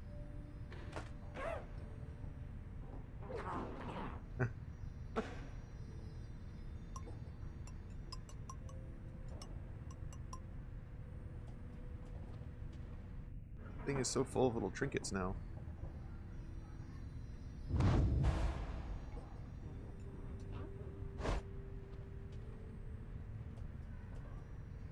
Oh, there's stuff over here to read.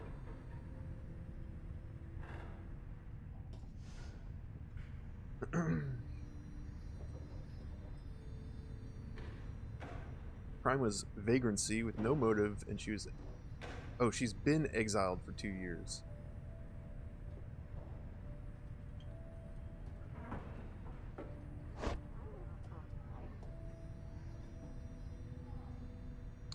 I see.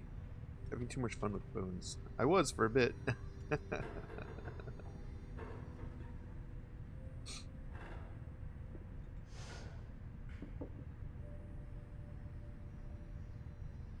This is very similar to the Codex in Hades, where the further you get in the game, the more you can unlock, the more information you can unlock about each character. I guess they do that in Transistor as well, right? All those unlockable data entries depending on how you play the game. So you see a lot of these are like unknown. These will get filled in as we get a bit further.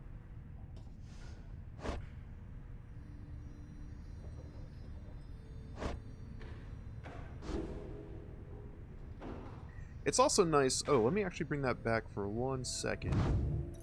It's nice because if you, like, put this game down for a little while and, like, don't come back to it and sort of forget how it works and what everyone does.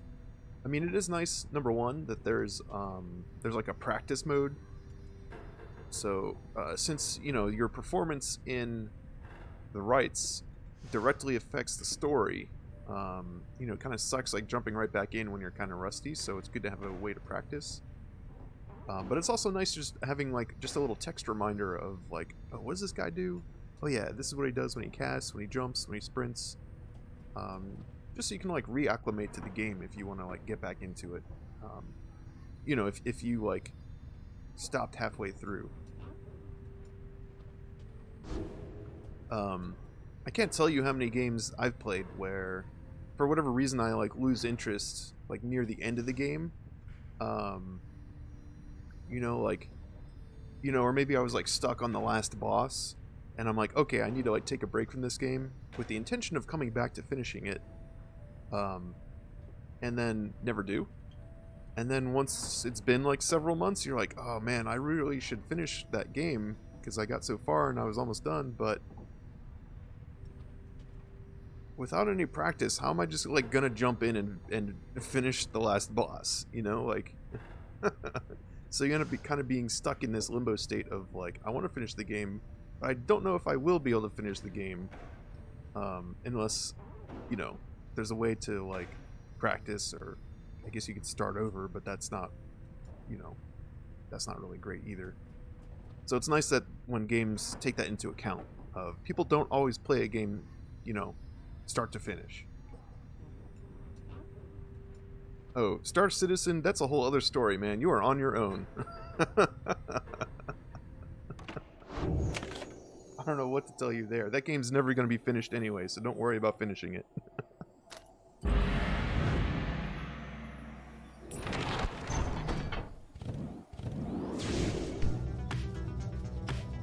You forgot how to fly the ship and they took the tutorial away. Oh yeah. No man, like, flying a spaceship, easy. You don't need a tutorial. You just, like, you know... It's just, you know, gas on the right, brake on the left.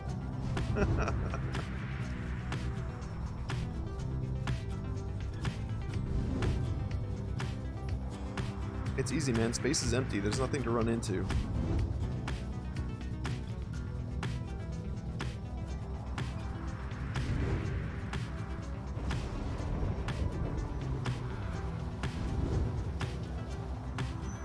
Oh, and we're here.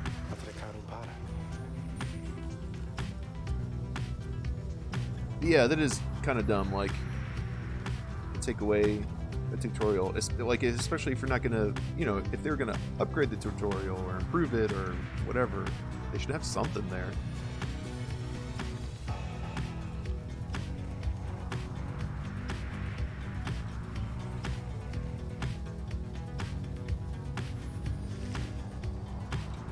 Alright, we gotta land. Do we land in Needlefield? The lone minstrel believes this should be an expedient path to the Glade of Blue, or Cinder Route. He senses the presence of the 8 scribes along this route, so we could probably get a blessing. I'm trying to remember where we landed before. I think we landed in Needlefield. Or we didn't land, but we drove through it.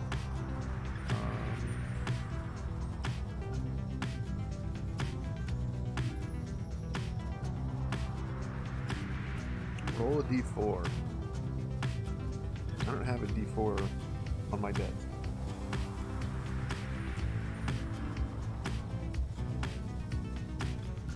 Well, we picked what Tay wanted to do last time, so let's go here. Although, we went to Needlefield before, so let's go to Cinder Route. Doing it.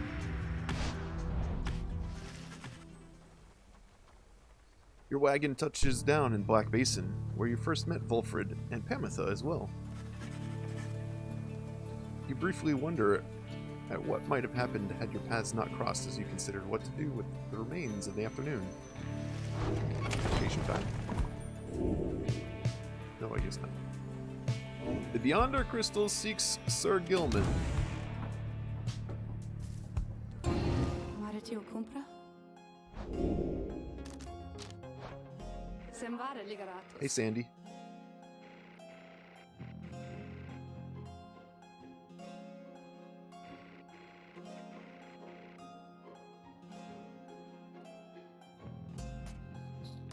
Contempre stenta.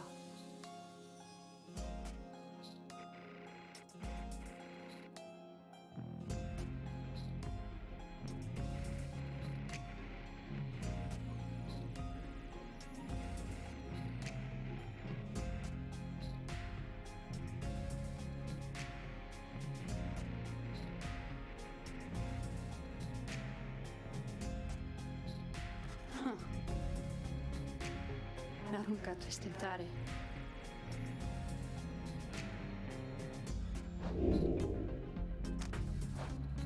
Instrus samplis.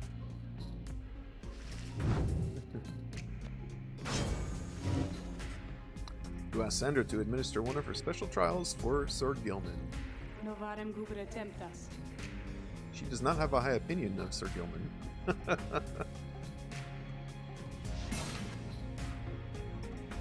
His vale Margaratus.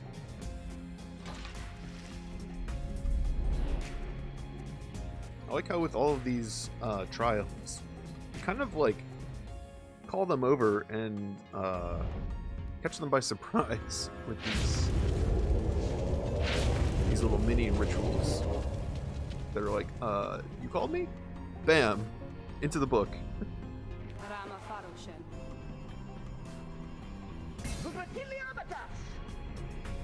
Asentastes. Malodemos te. Oh,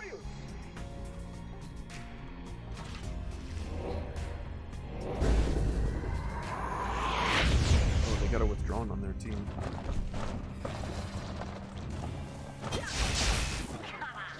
Got him! Oh, no bounty here. I don't get any coins. Getting them. Almost.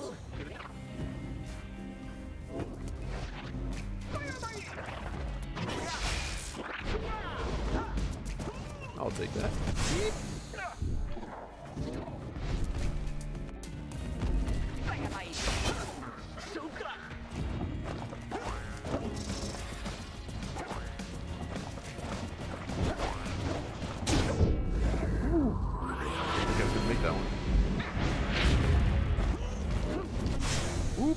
He's hard to steer sometimes.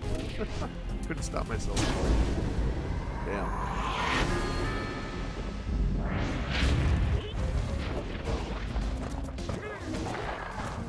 Ooh, get in there, man.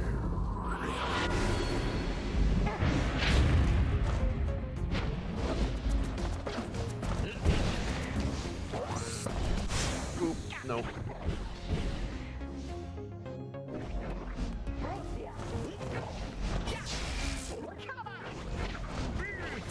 Oops. Ran right into that. Oof.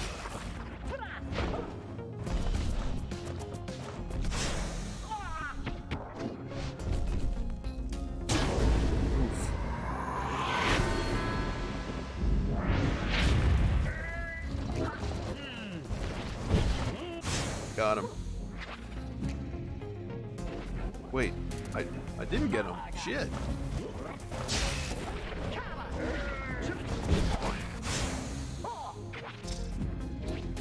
Damn, their Pyre is down to like nothing.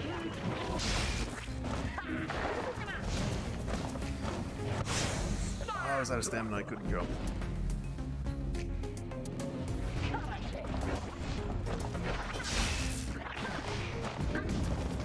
Oh, that's bad.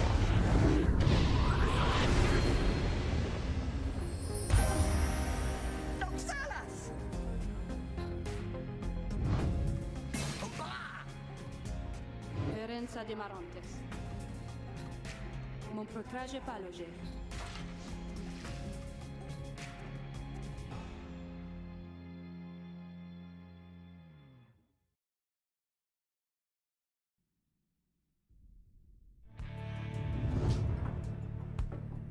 Pisvale Magaratus. You have received Aura's Scale for completing Sir Gilman's trial. A rank 10 legendary talisman. Sir Gilman jumps farther than usual, plus 30%.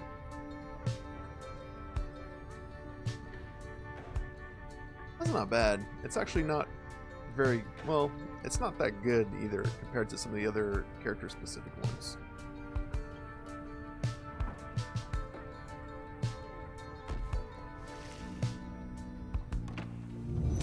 But still, nice to have. You and Tay wandered together for a while through the untamed flora of Cinderroot, sometimes in circles. What exactly she is looking for, she cannot explain. Eventually, however, she happens on something that never caught your notice. Teviralistis. The object she procures does seem to emanate with some sort of faint and ancient power. You received Wisdom Trace. You sense something from it. Oh, shit! Grants an exile plus 1,000 enlightenment. Alright. That's just a free, private mentoring. Damn, Tay. Good find.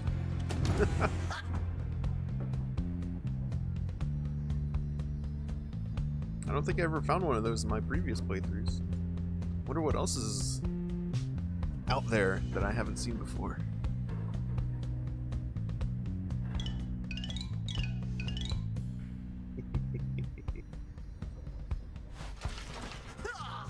Sir Gilman is fuming in anger over something, so much so that you are hesitant to approach him. But you approach him anyway.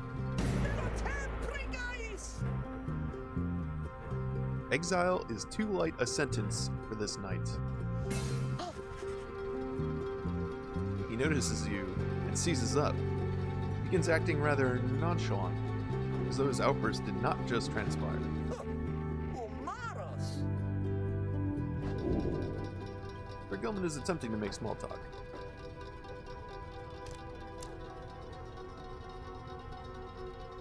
Tell him to calm down? Let's ask if everything is alright. You maintain a gentle tone with him and ask whether there is something he might wish to discuss. Sir Gillen perhaps could benefit from talking through his woes. He stands there silent for a time. Whoops. He stands there for a time, silent and dejected. But then, Dire million mesugarium. Rocky senti nice. once he's decided to share his troubles, he will share them quite enthusiastically.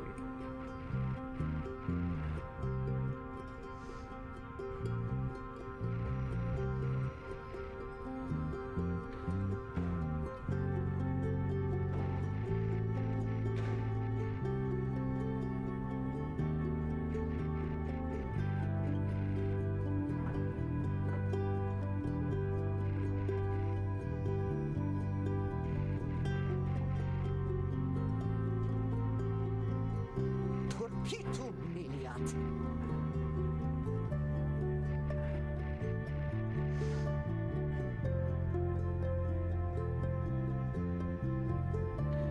I see.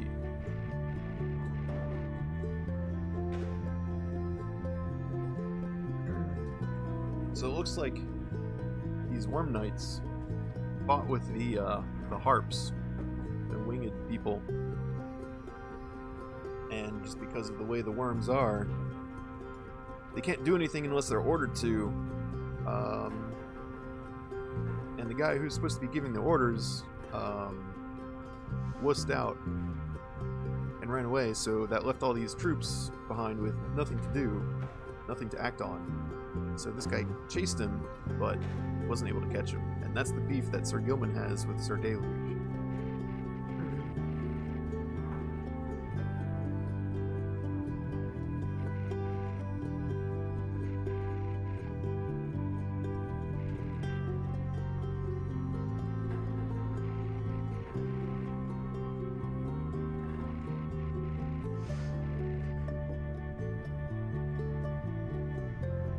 So miliat peraguta.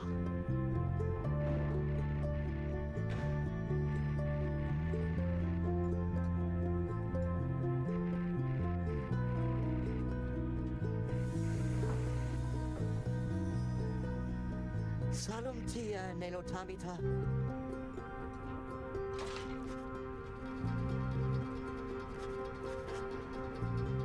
It seems best to leave him be for now, since he feels relieved at having shared all this. That's nice. Don't get any stats for it, though.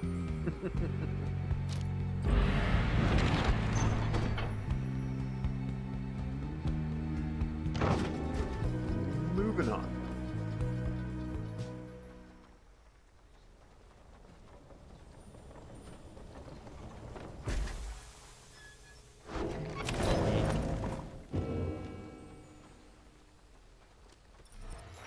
No, gashin faz. Whoa. Ron, what is this? Sun Serum. The next right grants +4 hope. Star Serum for the next right grants +4 quickness. And Moon Serum for the next right grants +4 presence. No sympathize. Cool. How much do you think they're going to be? 37, 34, 31. That's... I was expecting them to be a bit more than that. But still a little pricey. As you can see, there's not a whole lot of It's hard to gain gold in this game.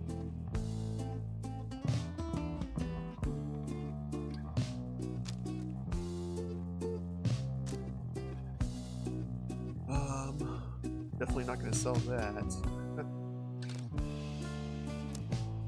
Oh, this is only rank 7. I should really level this thing up. Let me grab... Well, it doesn't really make too much sense to level it.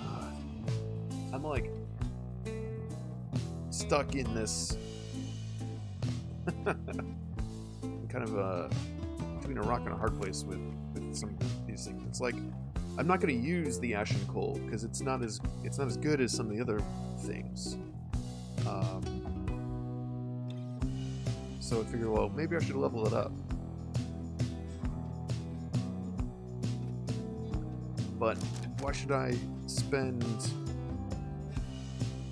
gold on it to level it up if I'm not going to use it in the meantime?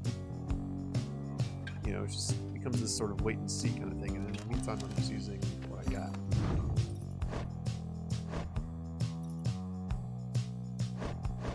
There's no bank here, my friend. Nobody to steal from.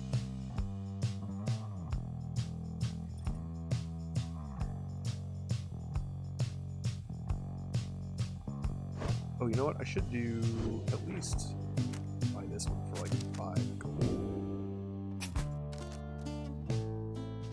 Oh, and that's +2. That's perfect.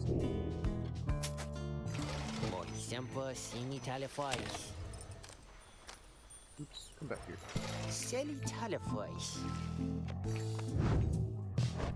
Give me... And, that +2. Take it to 18. I'll sure restore the Pyre by +10.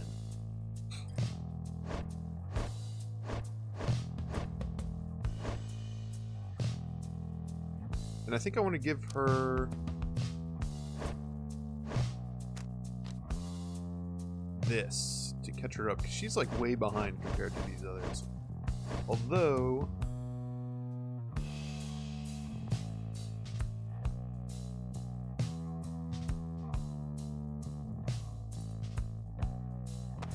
oh, that's how we get to that page. It's like this button is like shiny.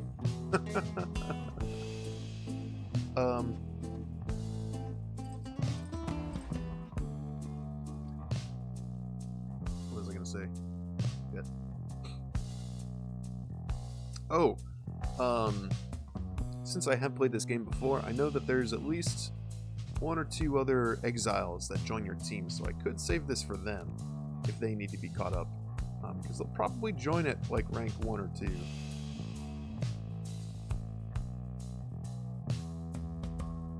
So I think I'll probably do that.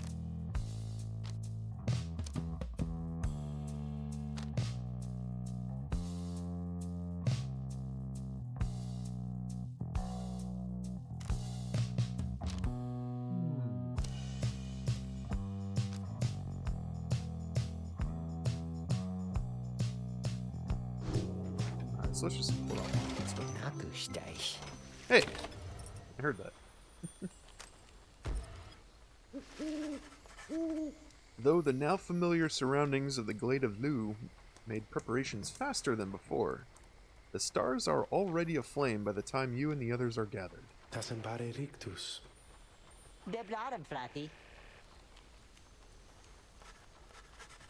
You wish them all good fortune in turn. Little else is said. Together, you watch the celestial harmony in calm and silence, and await the withdrawal.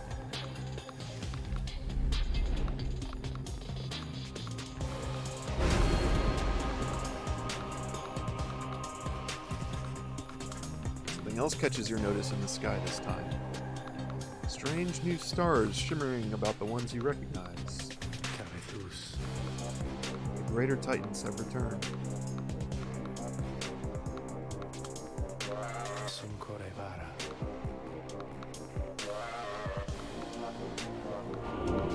Henceforth, you may invite the influence of the Titan stars. Behold, the Titan stars.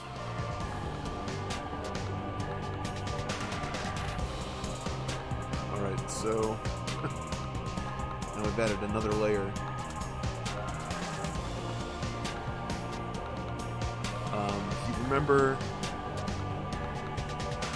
the limiters in Transistor, the packs of punishment in Hades, here they are. The Titan Stars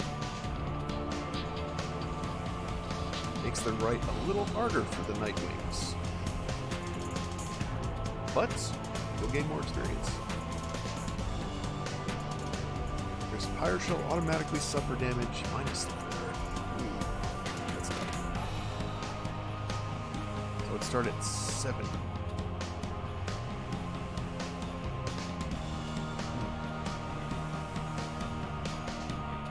Your adversaries each shall have +8 hope, making them return sooner after banishment.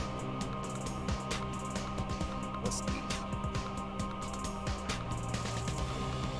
I mean, I did deal with that one team of worms, right? They were coming back real quick because of their abilities. Faster than 8 +8 hope gives you. Islak, Astral Bore. That's the guy. Your adversaries shall be more cunning and much quicker to react.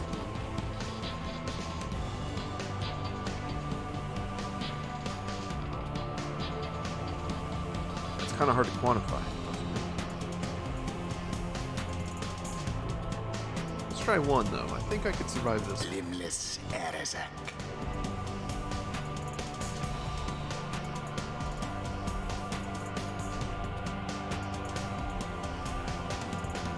I kind of want to do this one, just, oh, it's a total bonus if you prevail. Oh, that's dope. It's only +3%. To me, that's, like, not very much.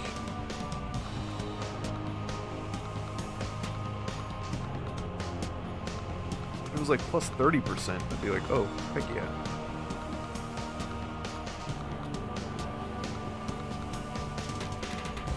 Again, I guess actually winning in these in-between rituals don't like really matter too much, right? Until you get to the liberation, right? Islak, Astral Bore. Oh, and that's right. It's like, it's not linear. So this is gonna go up to. Oh, it's because this one gives +10%. This one gives +3. Endriga, the Widow. Yeah. Okay. It is.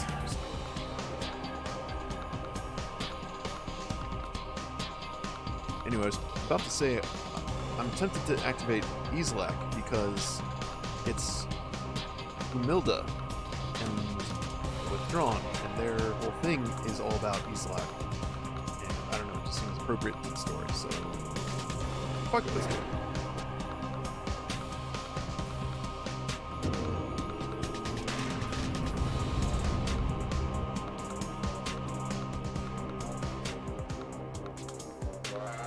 Besides, how much more cunning can they be? The Titan Stars. Burning remnants of monstrosities felled by the scribes themselves. Dare you to stand against them in their fury? Dark is the knowledge that you seek there, reader.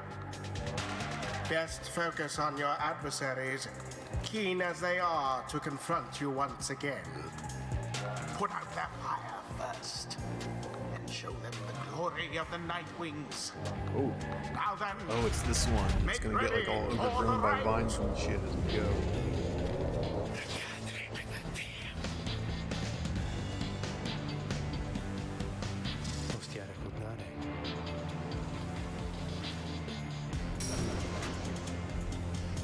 What? now we shall get started.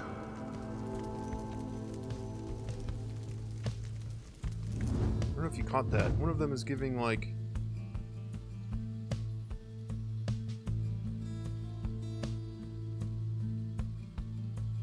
Frozen Soul. At the start of a rite, the adversary's Pyre automatically suffers damage. -20. It's a good thing I didn't activate that other Titan Star. I'd be down to 50. Oof. Pretty rough. It's really making me wish I still had Jodariel, because she would give it a +30% 30 plus 25 to compensate. And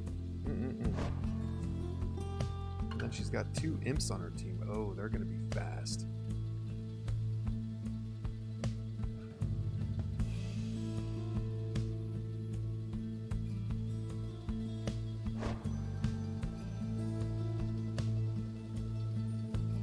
This is going to be a rough one, I think.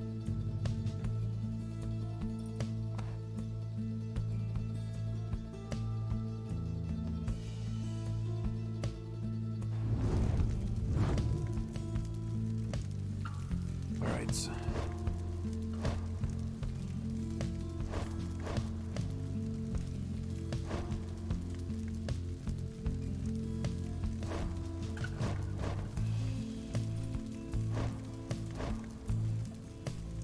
I think I can, since it's automatic damage, it doesn't reduce the maximum much. So I think I could actually restore that minus 20 to her. Probably worth a shot.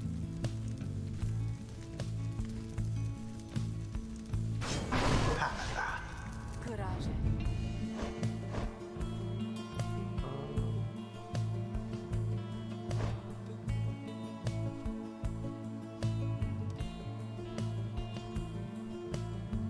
Ruki's probably good. I'm trying to think of who's good to use against those imps because they're so fast. I guess Gilman could probably keep up with them, or I could use Tizo.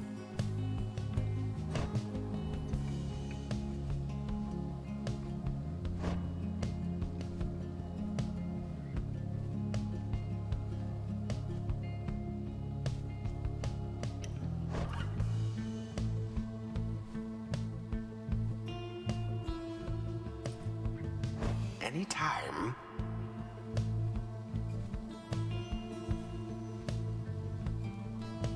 Oh yeah, and his double jump gets him everywhere. Let's use Ruki.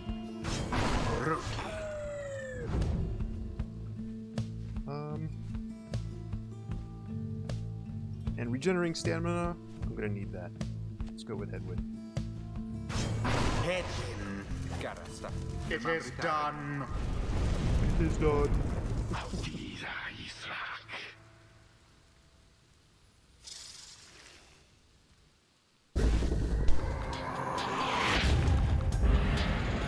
Begin. Udmilda banished.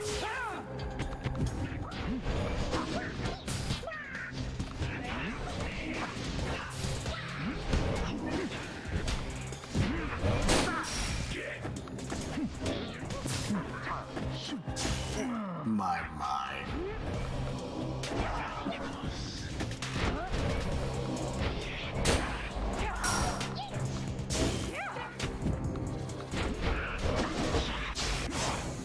Ferocity unbridled.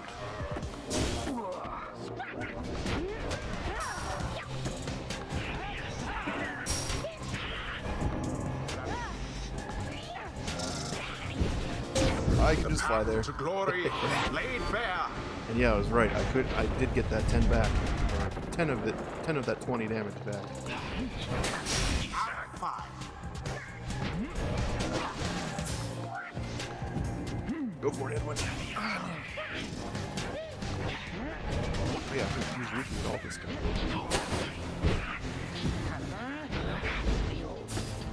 Caught out.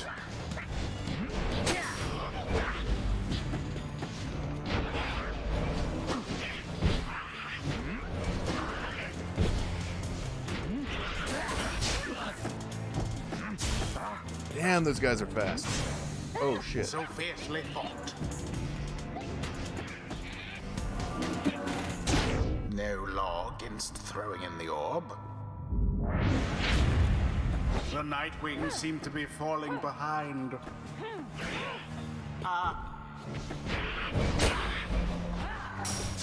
None left unscathed.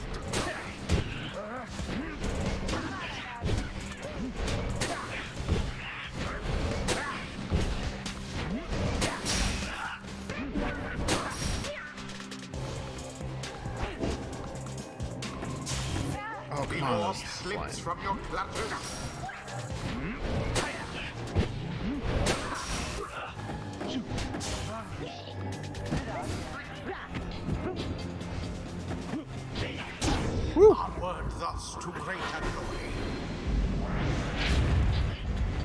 see you Nightwings keep this up.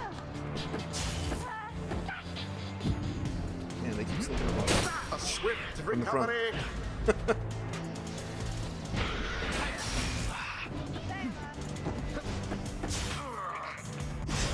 Oh, come on. Quite foul for the Nightwings.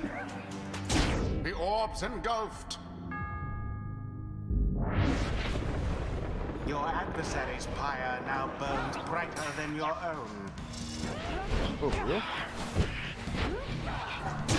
A Oh, decisive shit. blow. This thing's not fun as fuck.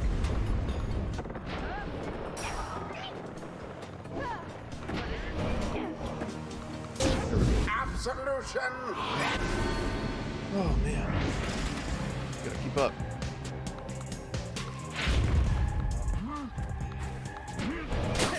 Well cast. Yeah, man, I'm like no match for these guys' speed.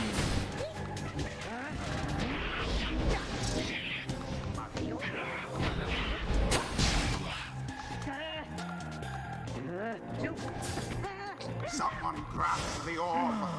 Oh, really? Their aim was true, and thus your pyre wanes.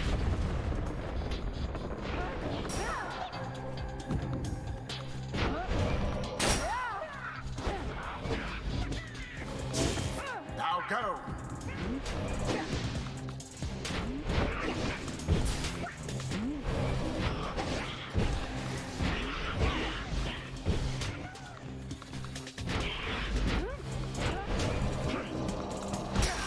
An opportunity. Oh, Jumped at me.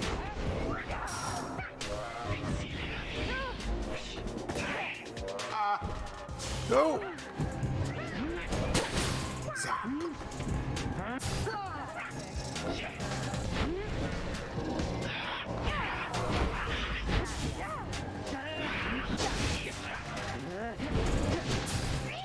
Go for it, Rookie!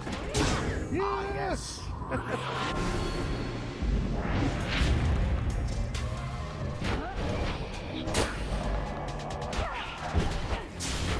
There's no way. How did that not get her? Fuck. And it is done. Damn it. The withdrawn prevail. Perfectly agreeable performance overall. Perhaps your fortune shall be better next time, You and the Nightwings may have experienced your first defeat, but this is not the end.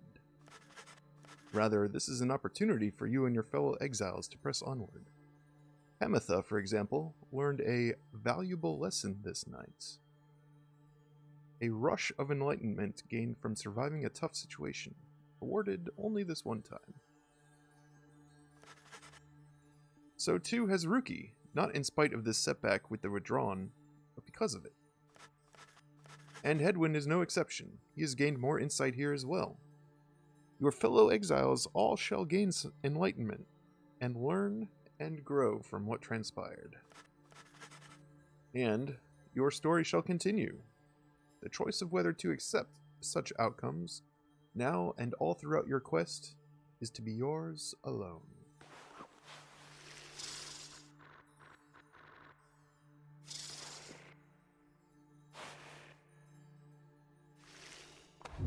The rites do tend to teach something of trust. Restare l'Origa. Oh man. As much as I've talked about you know, how the story keeps going and that failure is not like the game over state, it still sucks to lose. I'm kind of salty. Alright, Headwind. Finally in preview again.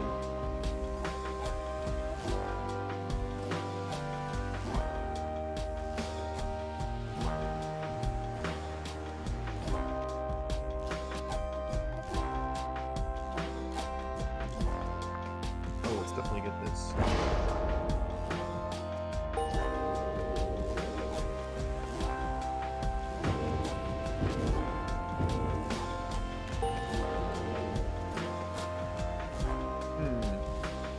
not sure if I agree with this one aspect.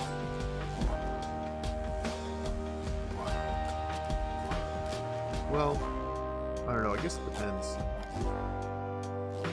I was gonna say, I noticed in the little tabulation here when you get your enlightenment, the Titan stars, I guess since I didn't win, don't give me any bonus experience. But I feel like they still should. Because I should get some, and that's what I was going to say. Like, I feel like there should be some reward for trying to make it harder and, you know, persevering and all of that. And they kind of do that with the, whatever it was, the Rush of Enlightenment. That it gave everybody this time. I don't think that's I don't think you get that every single time you lose. There's just a chance of it. It's just because it's the first time it gave it to everybody. I don't know. Until the next right. I get the whole like risk reward thing, but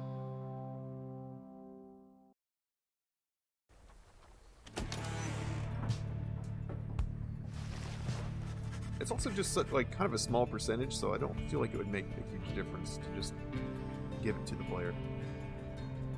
Anyway, back at the wagon after your flame was quenched by the Withdrawn in your latest confrontation, you are about to join the others discussing the outcome when Wolfred finds you.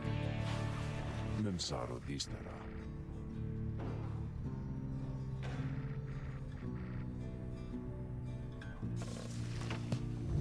Staritas. Somewhere deep in the infinite dark, a single star shines brighter than the rest. The path to freedom reveals itself once again.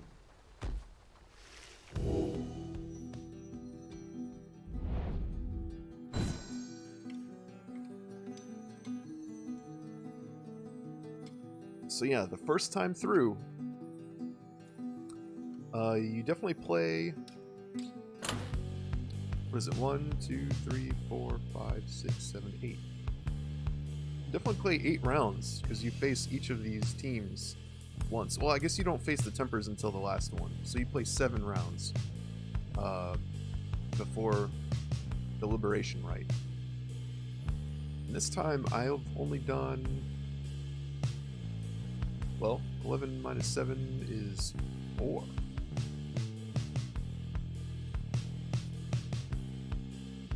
Oh, and this went up 33%. What?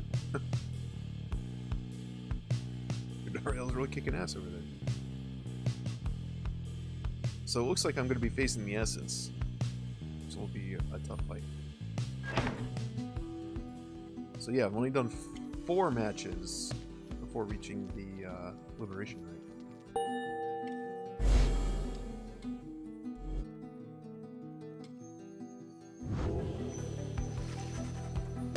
The rites are calling you again to the Fall of Solion,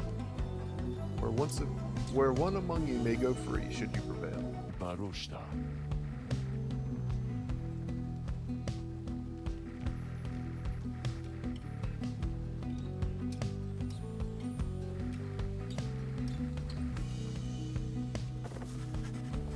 Soon, everyone is off to rest, as best they are able, knowing that another chance at liberty for one of them shall soon present itself.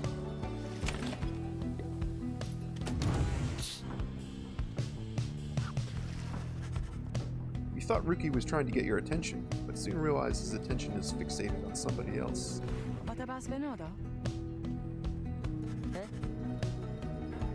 Ruki has not struck you as the sort to ever be at a loss for words, and yet...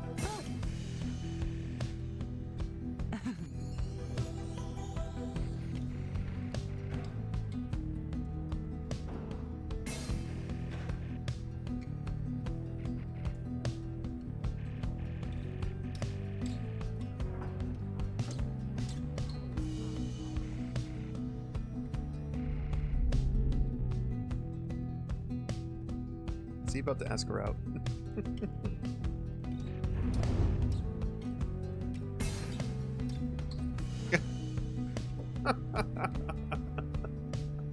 How come you always wear that hat?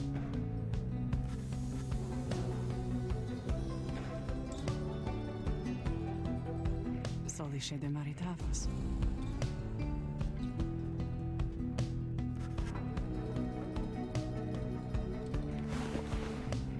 Whoa.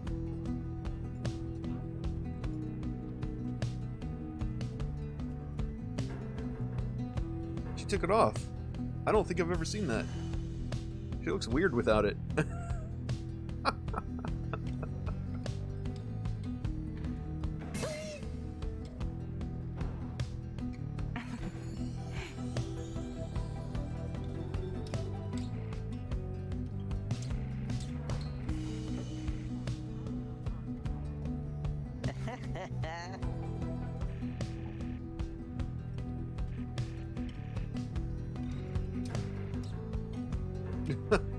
She made it up. Wow.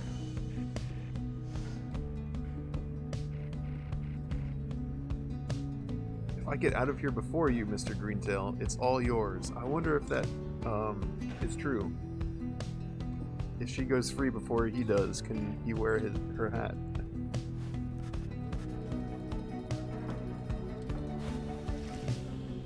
That's funny.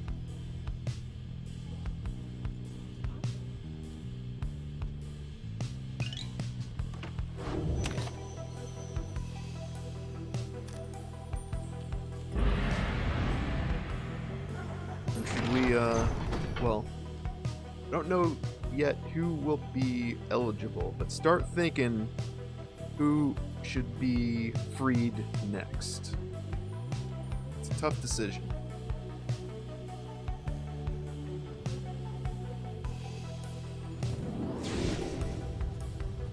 Because whoever we choose, we'll never see again. Well, we won't be able to use them for any other rights.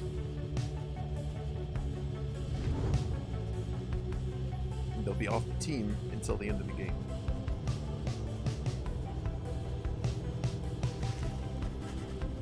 The inverted fall of Solium roars into the sky. Somewhere beyond it lies the Commonwealth.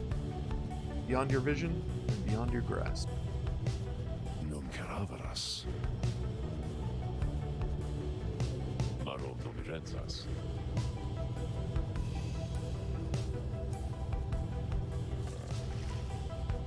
There's some really interesting, I don't know what to call it. I feel like there's a lot of potential. Nope. I'm trying to find the words for what I'm trying to say here. The whole idea of being exiled, what the Commonwealth actually is, what going free really means, the fact that the way that you go back to the Commonwealth is by falling into this waterfall that goes up. You know, I had mentioned before, this game has a lot of like religious symbolism and imagery, and I just feel like, you know, I remember the first time I played through this game thinking, like, is the Commonwealth really a city? You know, what if the Commonwealth was like heaven? You know, and this is just the world. Being exiled is just being born. The way you get to heaven is by taking part in these rites, and, you know, off you go in this, like, basically is like a sacrifice, because that's kind of what it feels like. But of course, the one thing that kind of kills that theory is, well, we just saw it earlier when that messenger imp brought me a message about Jodariel. You know, there's probably little ways you could, like, you know, plot hole style, like, explain that, but, you know, face value, I feel like, okay, that's not what's actually happening here. But it's still interesting to think about, and I definitely think those are the types of feelings that this game is trying to elicit.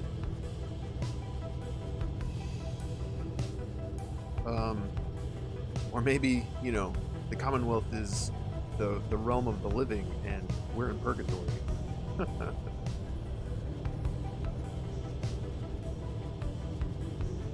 But again, same issues. Where we're landing here. Oh yeah, we have to land at like the base somewhere. Go right by it. Alright, Emperor's Fall or Emperor's Ascent. You sense Tay shall gain favor from the scribes if you land here. You sense Headwind shall gain favor from the scribes if you land here. I'm probably more likely to use Headwind because of his stamina ability, so we'll land here. Oops. I mean, how do you work this thing? You make the landing on the sacred Mount Elodial, upon whose summit the next liberation rites Salshun take place. You wonder who among you may regain his or her freedom this time. Bulfred finds you after the post-flight inspection. Marendare Vargos.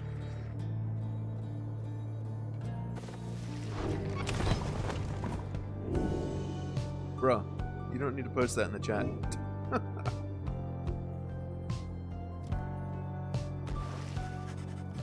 Later that day, you accompany Headwind into the ancient formations of Emperor's Ascent, where a monument to Triesta Tithys awaits you. Perhaps due to the nature of this place, you begin to sense Headwind's inner thoughts, as clear as if he were speaking aloud.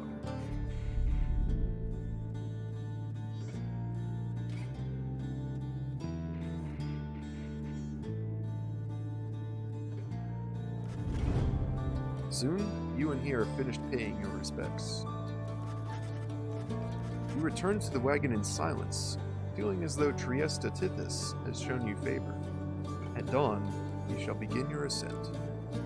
For now, the solitude here is fit for pursuing your vocations.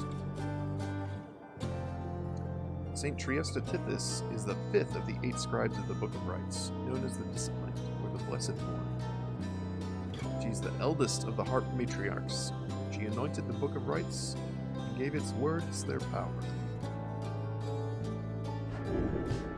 Edwin gained +2 quickness for the next rite. Alright.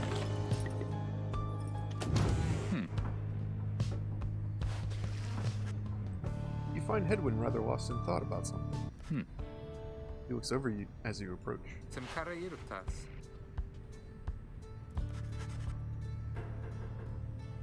Semta Varitarum.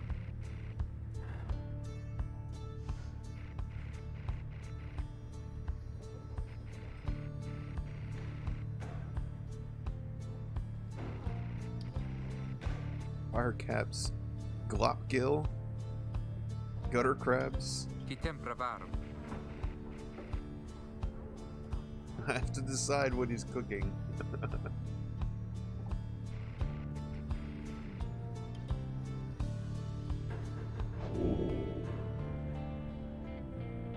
Edwin wishes to know your meal preference.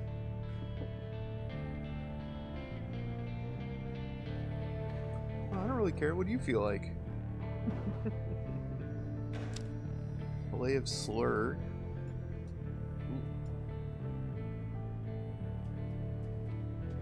The silt porridge.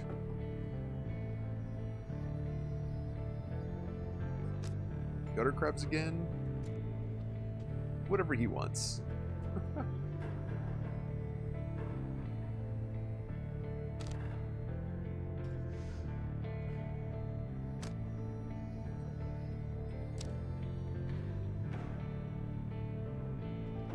Ugh. How do these all sound like equally gross? Alright, I think we need something different, that's for sure. So let's go for... That basically sounds like a bowl of mud. So we'll go with this. You express a preference for Hedwin to cook up a fillet of slurg for you and everyone, this time around. He easily detects the hesitation in your voice. Venarempta. You can't possibly mean that, but I'm calling your bluff.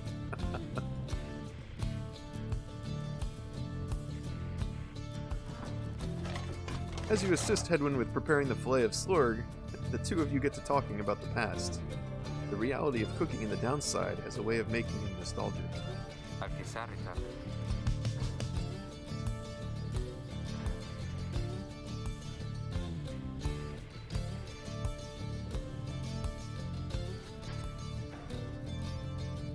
Di American. Who's Vikani?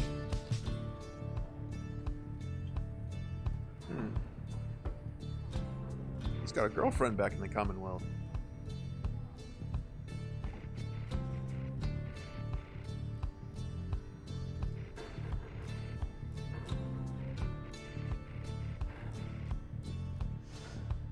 Naspatare.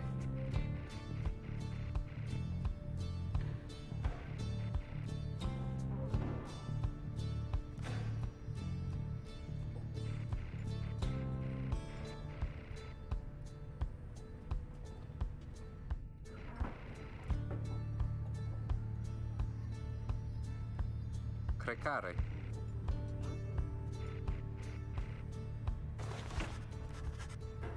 He heads out into the afternoon. You sense he feels more at ease after having spoken with you. Edwin gained +2 hope for the next rite. Man, he's getting buffed up. Give thanks for fillet of slurg. Oh, we have another trial. Jarabiramtas. Oh, I don't remember getting a notification. Nemraj Ligaratos. Oh, Taracus Dadiceptus. Caricumta. Nastis. he doesn't want to talk to me. He's in a bad mood. Recipraste Ligaratos. I guess it's family time.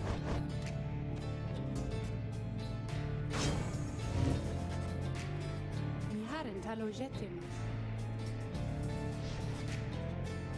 Marifista Ligaramis.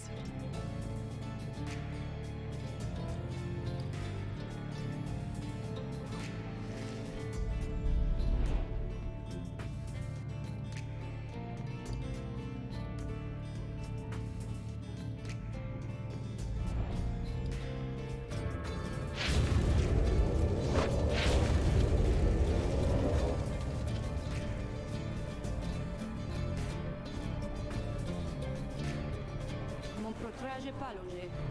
Ludre Gamias. Savenza la mia mità.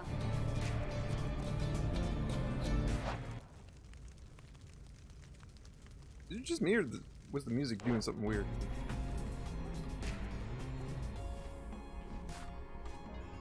Yeah, it was definitely playing like 2 tracks at once. That's weird. Mero guntonage. I wonder how that happened. Seems to be fixed now. Oh, here we go.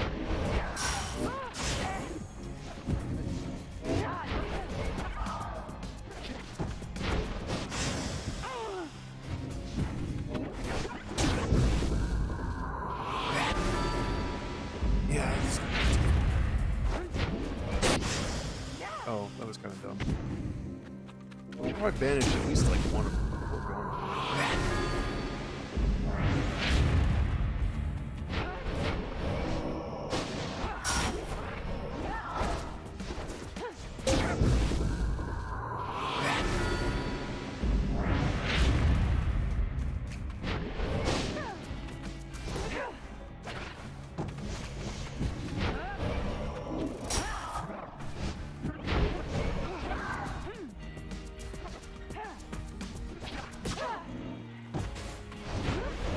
Oops. Yeah, take your time, man.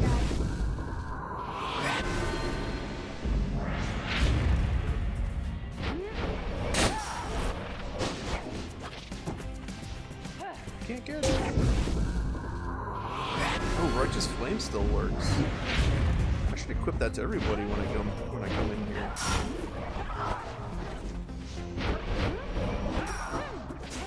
Ho ho ho! Curious how that matchup was gonna go.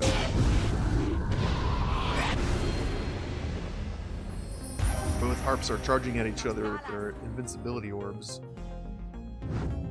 Motembare. The one who charges first wins out because as soon as the shield drops, your aura comes back, and then it's there for when the other person is no longer invincible and they get pooped. Kyriostan veroscetim. Mon protrage paloge.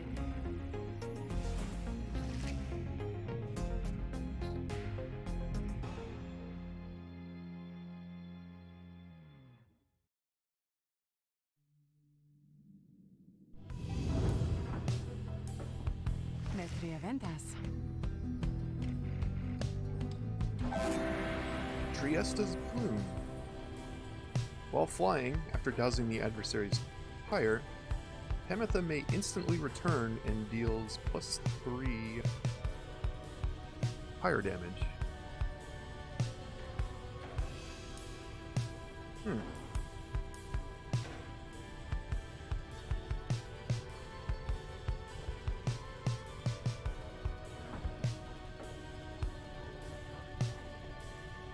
I don't get it. Does that deal +3 damage instantly when she returns? Or is that like when she returns, she then will deal +3 the next time?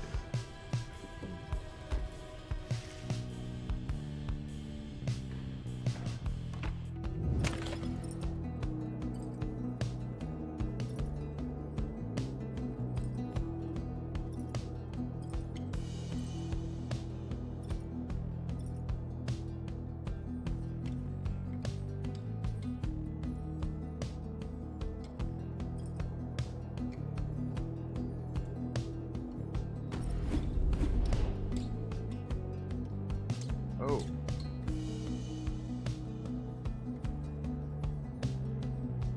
Potent serum, huh? Hello, Shemka.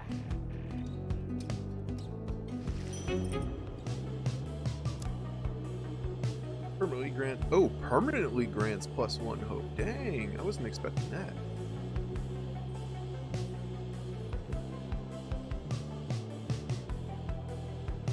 Cool.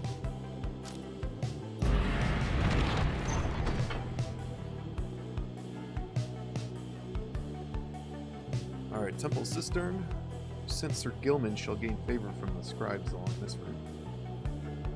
Since Tizo shall gain favor from the scribes along this route. I think I'm more likely to pick Tizo for this matchup. So let's go this way.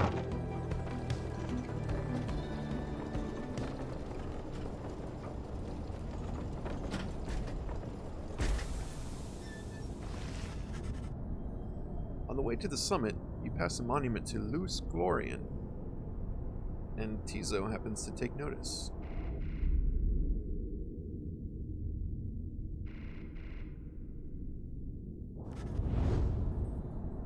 He says little after paying his respects.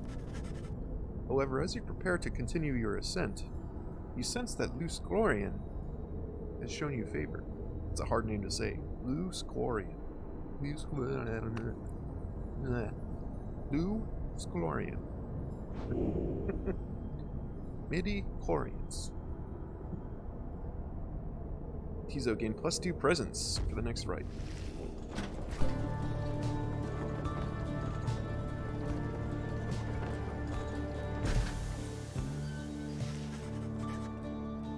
You and your companions gather once more at the Scribe's Gate, where a single narrow trail leads upward toward the summit, past an archway carved of stone. Pazzaveras. The minstrel leads you toward the archway, where his counterpart awaits. Escutin luxavas. Nasarem veret.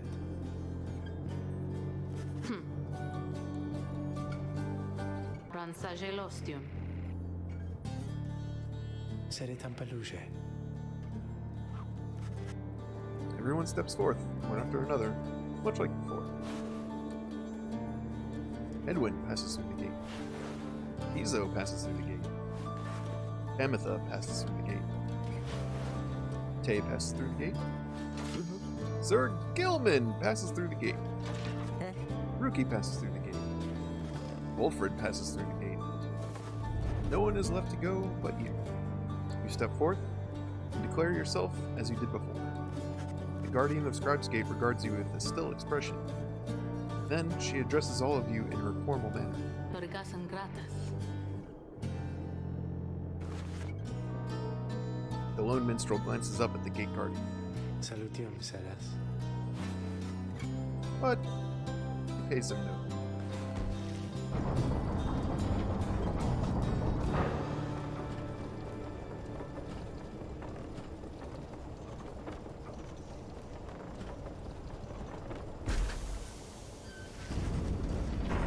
Again, you gain the top of Mount Elodial, from which the downside sprawls before you. You wonder whether one among you I did it again.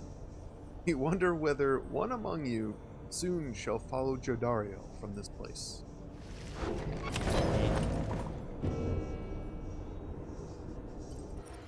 Mo, que se foge.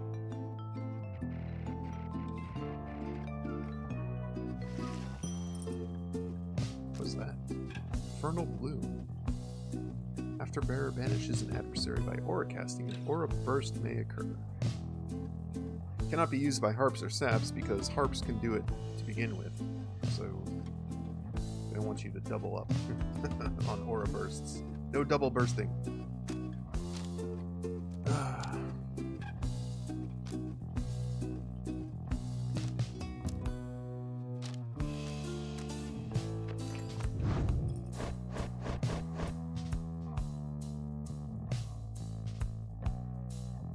I want to equip this. Kind of just because I want to figure out how it works. Having her instantly return is really good, of course.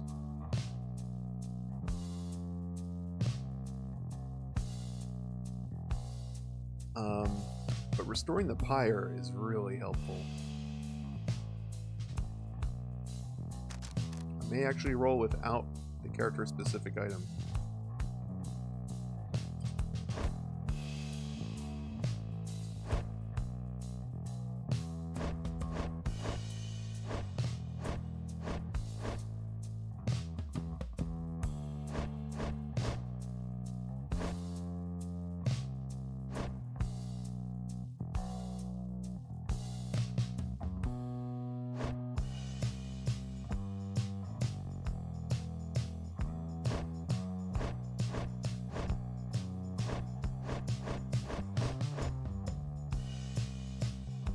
Alright, and Nightseer voted for Rookie to be up for Freedom. We'll see if he's eligible, but let's plan for him to be on the team. I want to decide who I'm going to give this serum to. Give +1 hope. Who's got the lowest hope? 1, 19, 17, 15.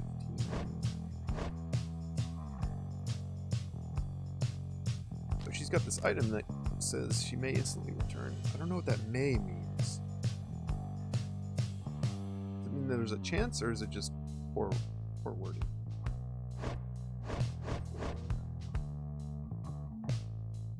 I mean, I guess it is only a +1, but...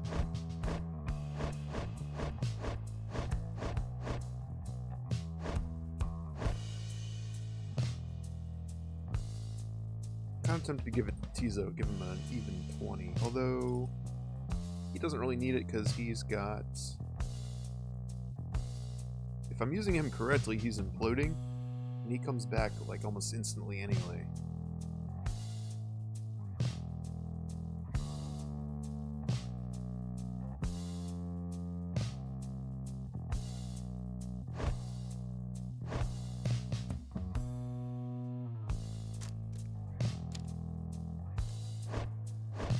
Alright, I'm just gonna give it to my lowest hope character.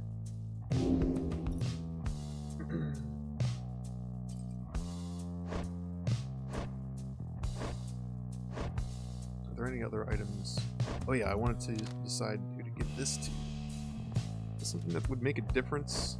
Plus 1,000. Rookie might make it to the next level. Actually, I can look. Need it for next rank, 650. How about that? Gilman's also in striking range. And Tay is exactly on the line.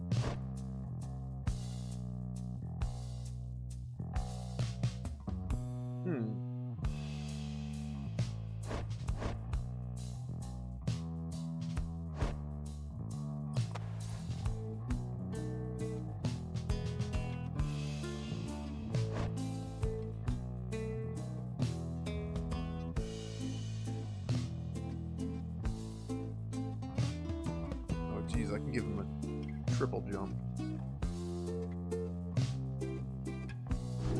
Oops. Alright, let's do that.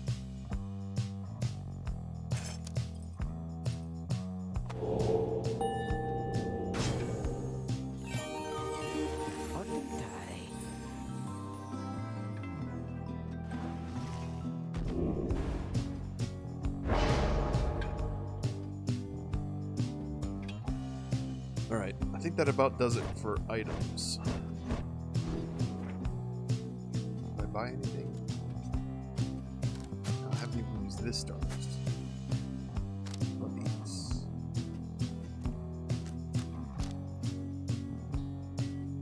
Nah. Papi, nakustatam tais. Sorry, dude.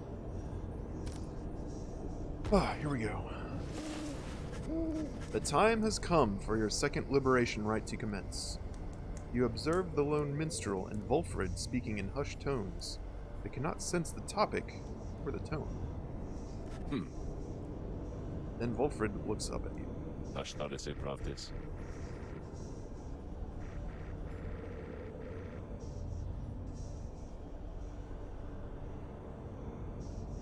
Nesenta Gerafasian.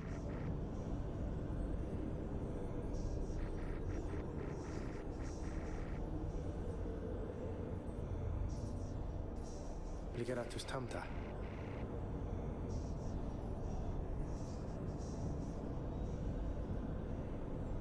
Uh-oh. They've appointed Tamitha to be liberated. Samfi demistas.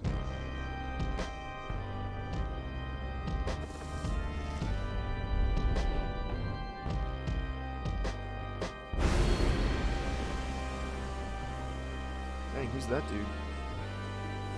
Archbeast Sung Greaves. At the start of this rite, your adversary, Pyre, shall automatically gain plus 30.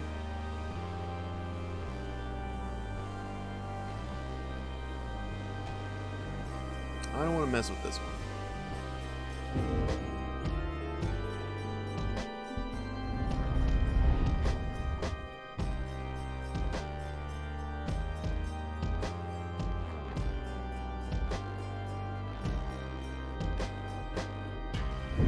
The Nightwings have returned unto the fall of Solium, at which the scribes first formed their sacred union. At stake this night is freedom and prosperity. But only for one exile who prevails in this liberation rite. Your many adversaries all did strive to earn this opportunity. 'Twas the essence which earned it. Who shall be absolved is up to all of you. Volunta lorigas, Volunta lorigas. regeta noxalas.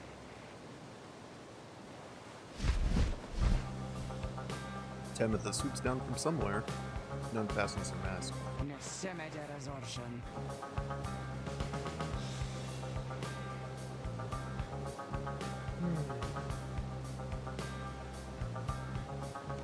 Sentira l'ostium. Teren Zakladaret.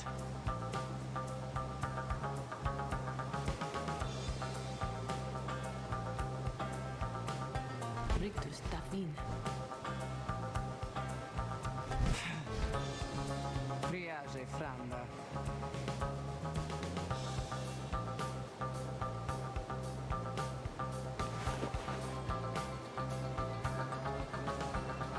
Libralia te vare.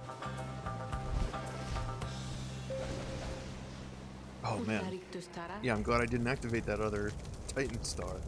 They would have been at like what? Plus 55?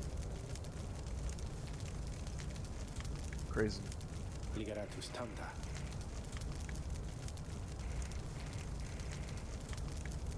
Noxalas. Who would you set free? Alright. Edwin is eligible. Ruki is eligible.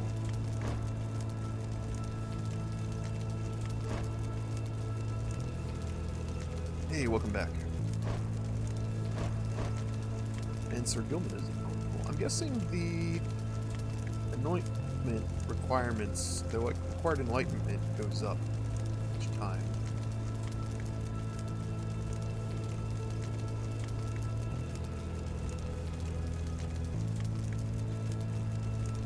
Alright. Said Rookie.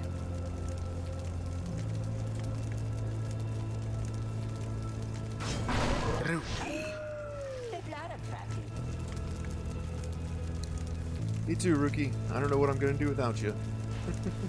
Who shall stand with him? Alright, I think Hedwyn's a good choice. I want to use Pamitha because it's her sister out there.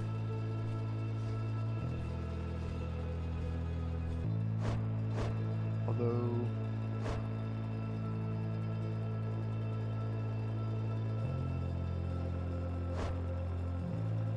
yeah, Tizo's got some favor.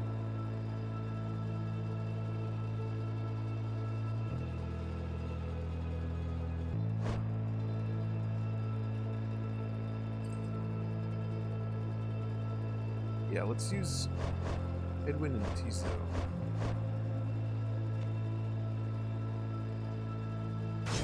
Hedwyn.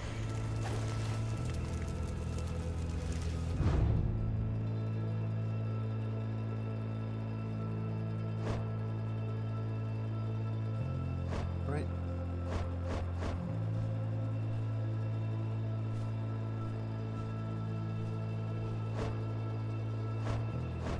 Damn, his quickness is 27.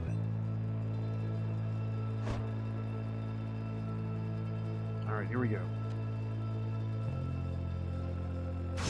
Tizo.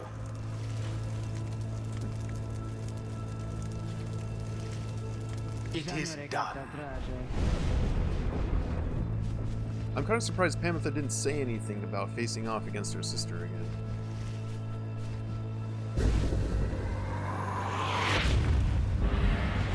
Commence. Oh, no way.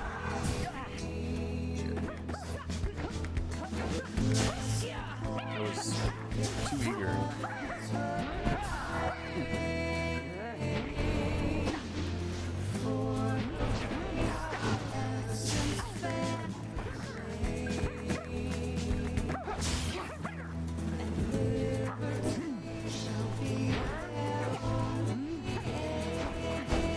Woo!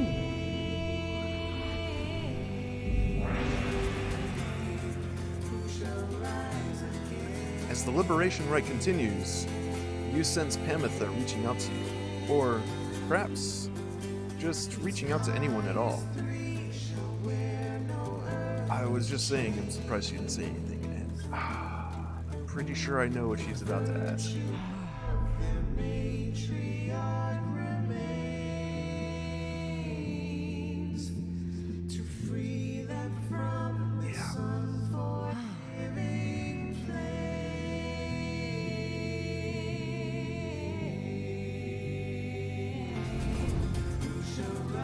Lee trails off, and Pamitha remains steadfast, all her attention focused on the liberation rite. And as for Tamitha,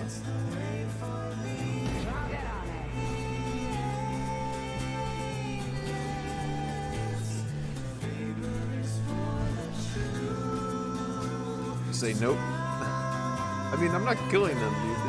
This is a fairly non-violent thing that we're doing here.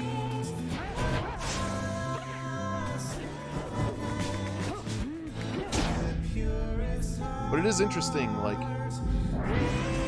the choice of, like, you know, do you try to let them win for the sake of, you know, that story element? Stop it.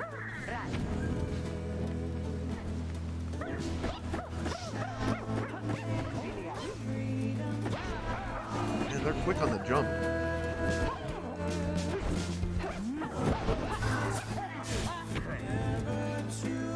Not sure what happened.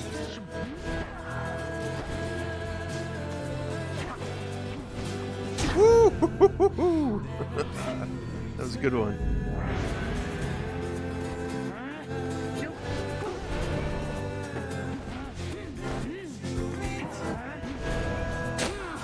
Oh shit. Cards went a lot farther than I thought it would.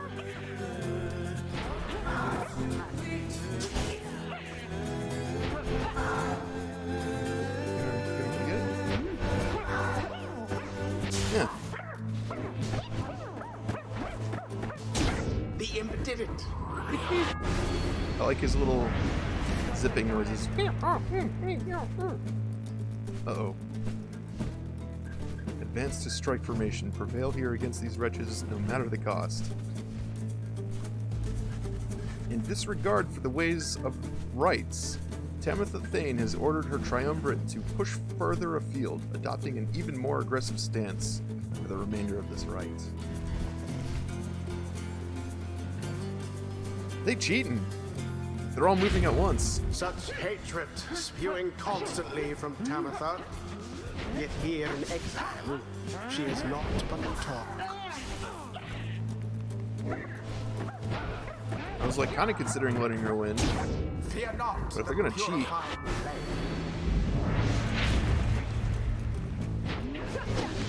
Oh, they're not all moving at all at once. Well, they're still kind of cheating, but because they're starting way closer than they should. Tamitha caught out. It's all you, Rookie. Righteous fire.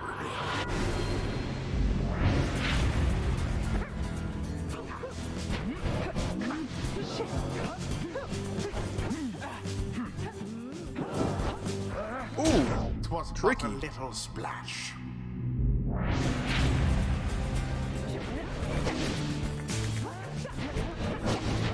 Away with them.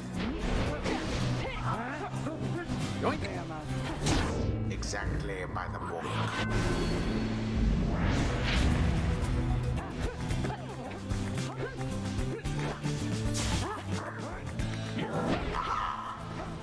Oh, okay, I'll take it. With grace. You can sprint all the way across the field, man. You got enough stamina. No more than a lick of flame remains.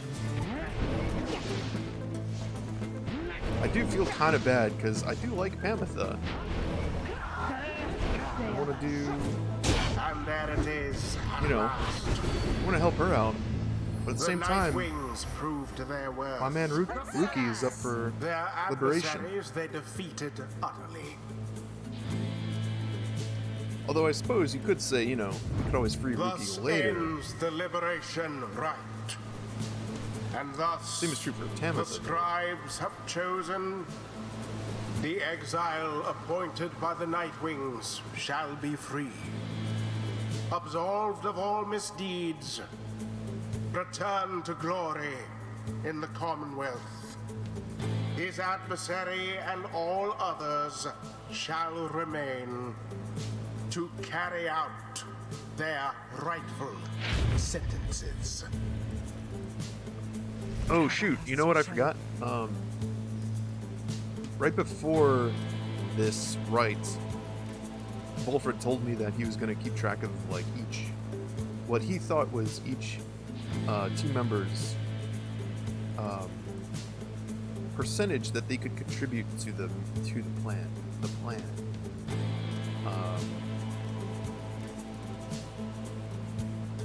I forgot to look at it. But I sort of assumed that since Edwin, Rookie, and Jodariel are like kind of the three that you start with, and they're the ones that like, you know, sort of revive the Nightwings, I don't know, I feel like it's a good guess that they're a little more critical. Maybe not. It's too late now.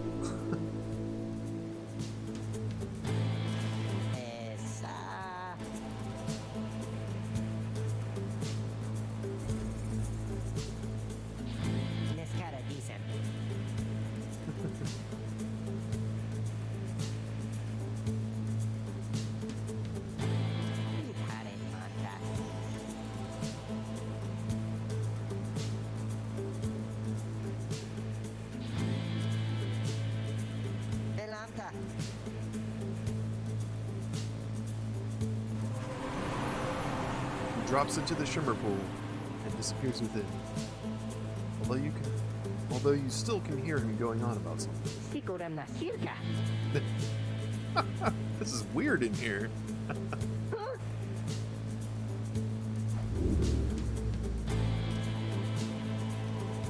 Why is he saying wait? Well, Ruki earned back his freedom. May he return in glory. Godspeed, Ruki Greentail. The 8 scribes are ever merciful. By their grace, the cycle of the rites may soon commence again.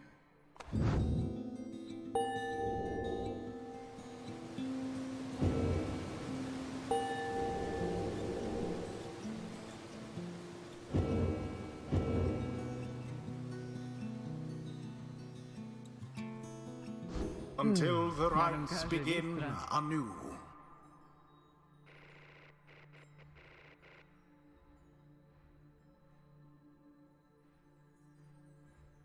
Sinde misteri frantus.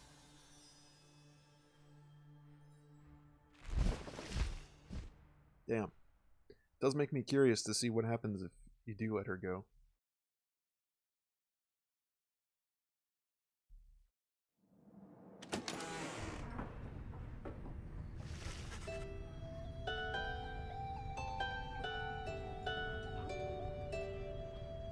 You return to the wagon after having prevailed against the Essence in the Liberation Rite. Sierra Martus. You succeeded in liberating Ruki, and return to the Commonwealth in war. Epiretiamas.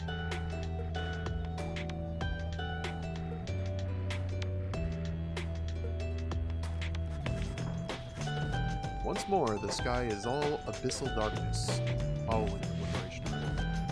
No stars illuminate themselves to guide you further on your path. Retandiana.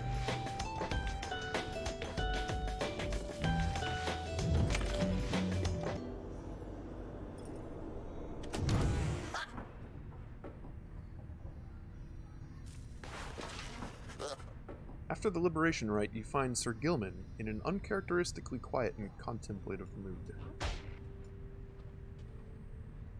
Salamam Halushim!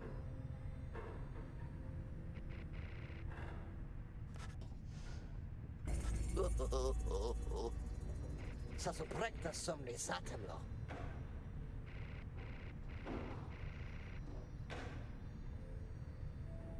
Veritamoshe! Insose Tare Borgia!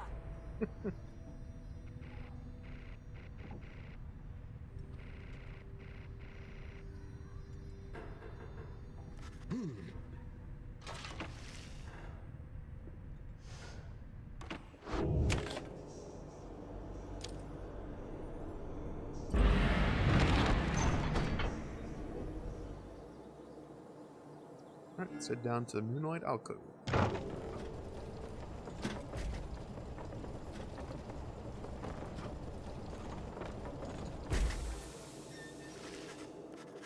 You once again find yourself amid the quiet nooks of Moonlight Alcove. Here you can await the time until the stars deign to shine for you again.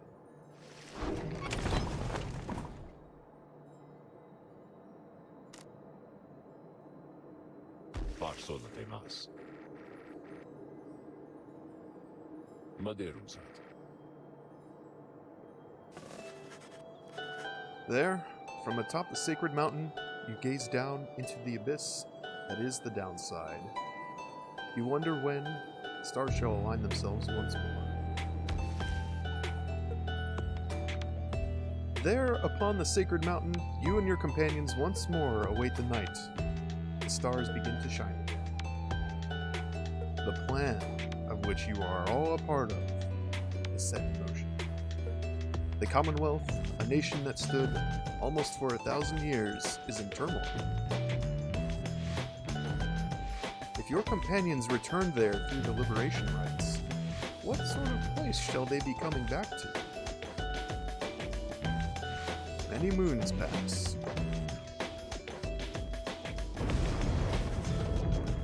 One evening, amid a downpour with no interest whatsoever in relenting, Wolfred requests everybody to convene. You understand he has an announcement of some sort. Soon, everyone is assembled. Wolfred regards the group. Simodaret.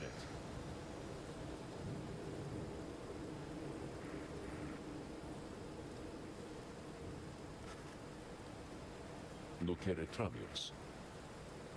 Casta lorigasetas.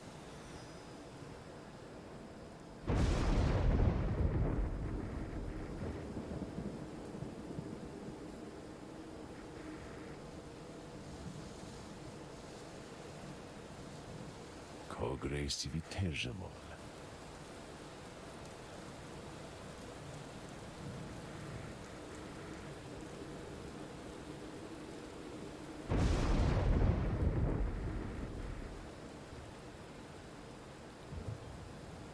Haro destekan.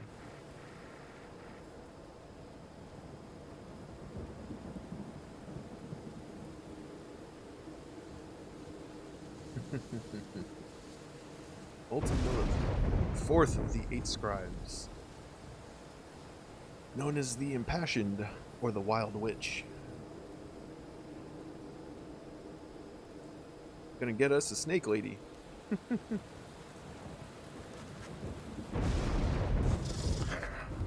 Oh. Redontes iare. Welcome to the Nightwings, Bertrude.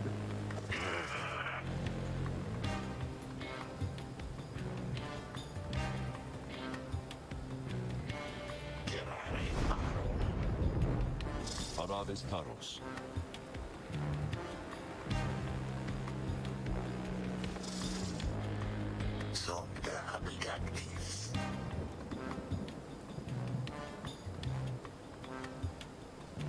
She got snakes for hair, or at least she got snakes in her hair? Totally sure what's going on there.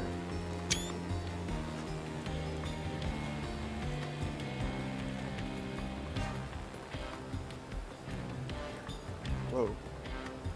I didn't know you could do that. Just trying to take a screenshot.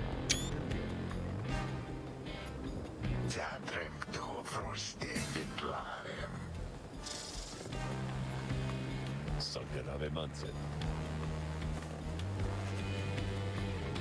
Everyone disperses. It seems now that the ranks of the Nightwings are complete. Bertrude joined the group. You sense her powerful presence. Welcome aboard. Ligarestas.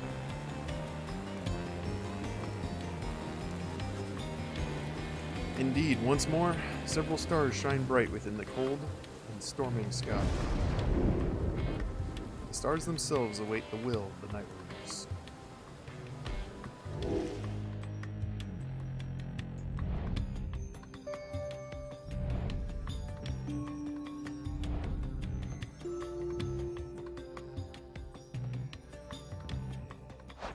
Alright. It's kind of hard to find a good spot to end that, but I wanted to end shortly after the Liberation Rite. So that works out to be almost perfect. Kind of hoping this game will be a little more episodic in terms of my streaming schedule. You know, just kind of one stream, one season. Although that'll change a little bit as time goes on. I've already said too much. Anyway, thank you for joining me for Pyre. We'll see you next time. Have a good night.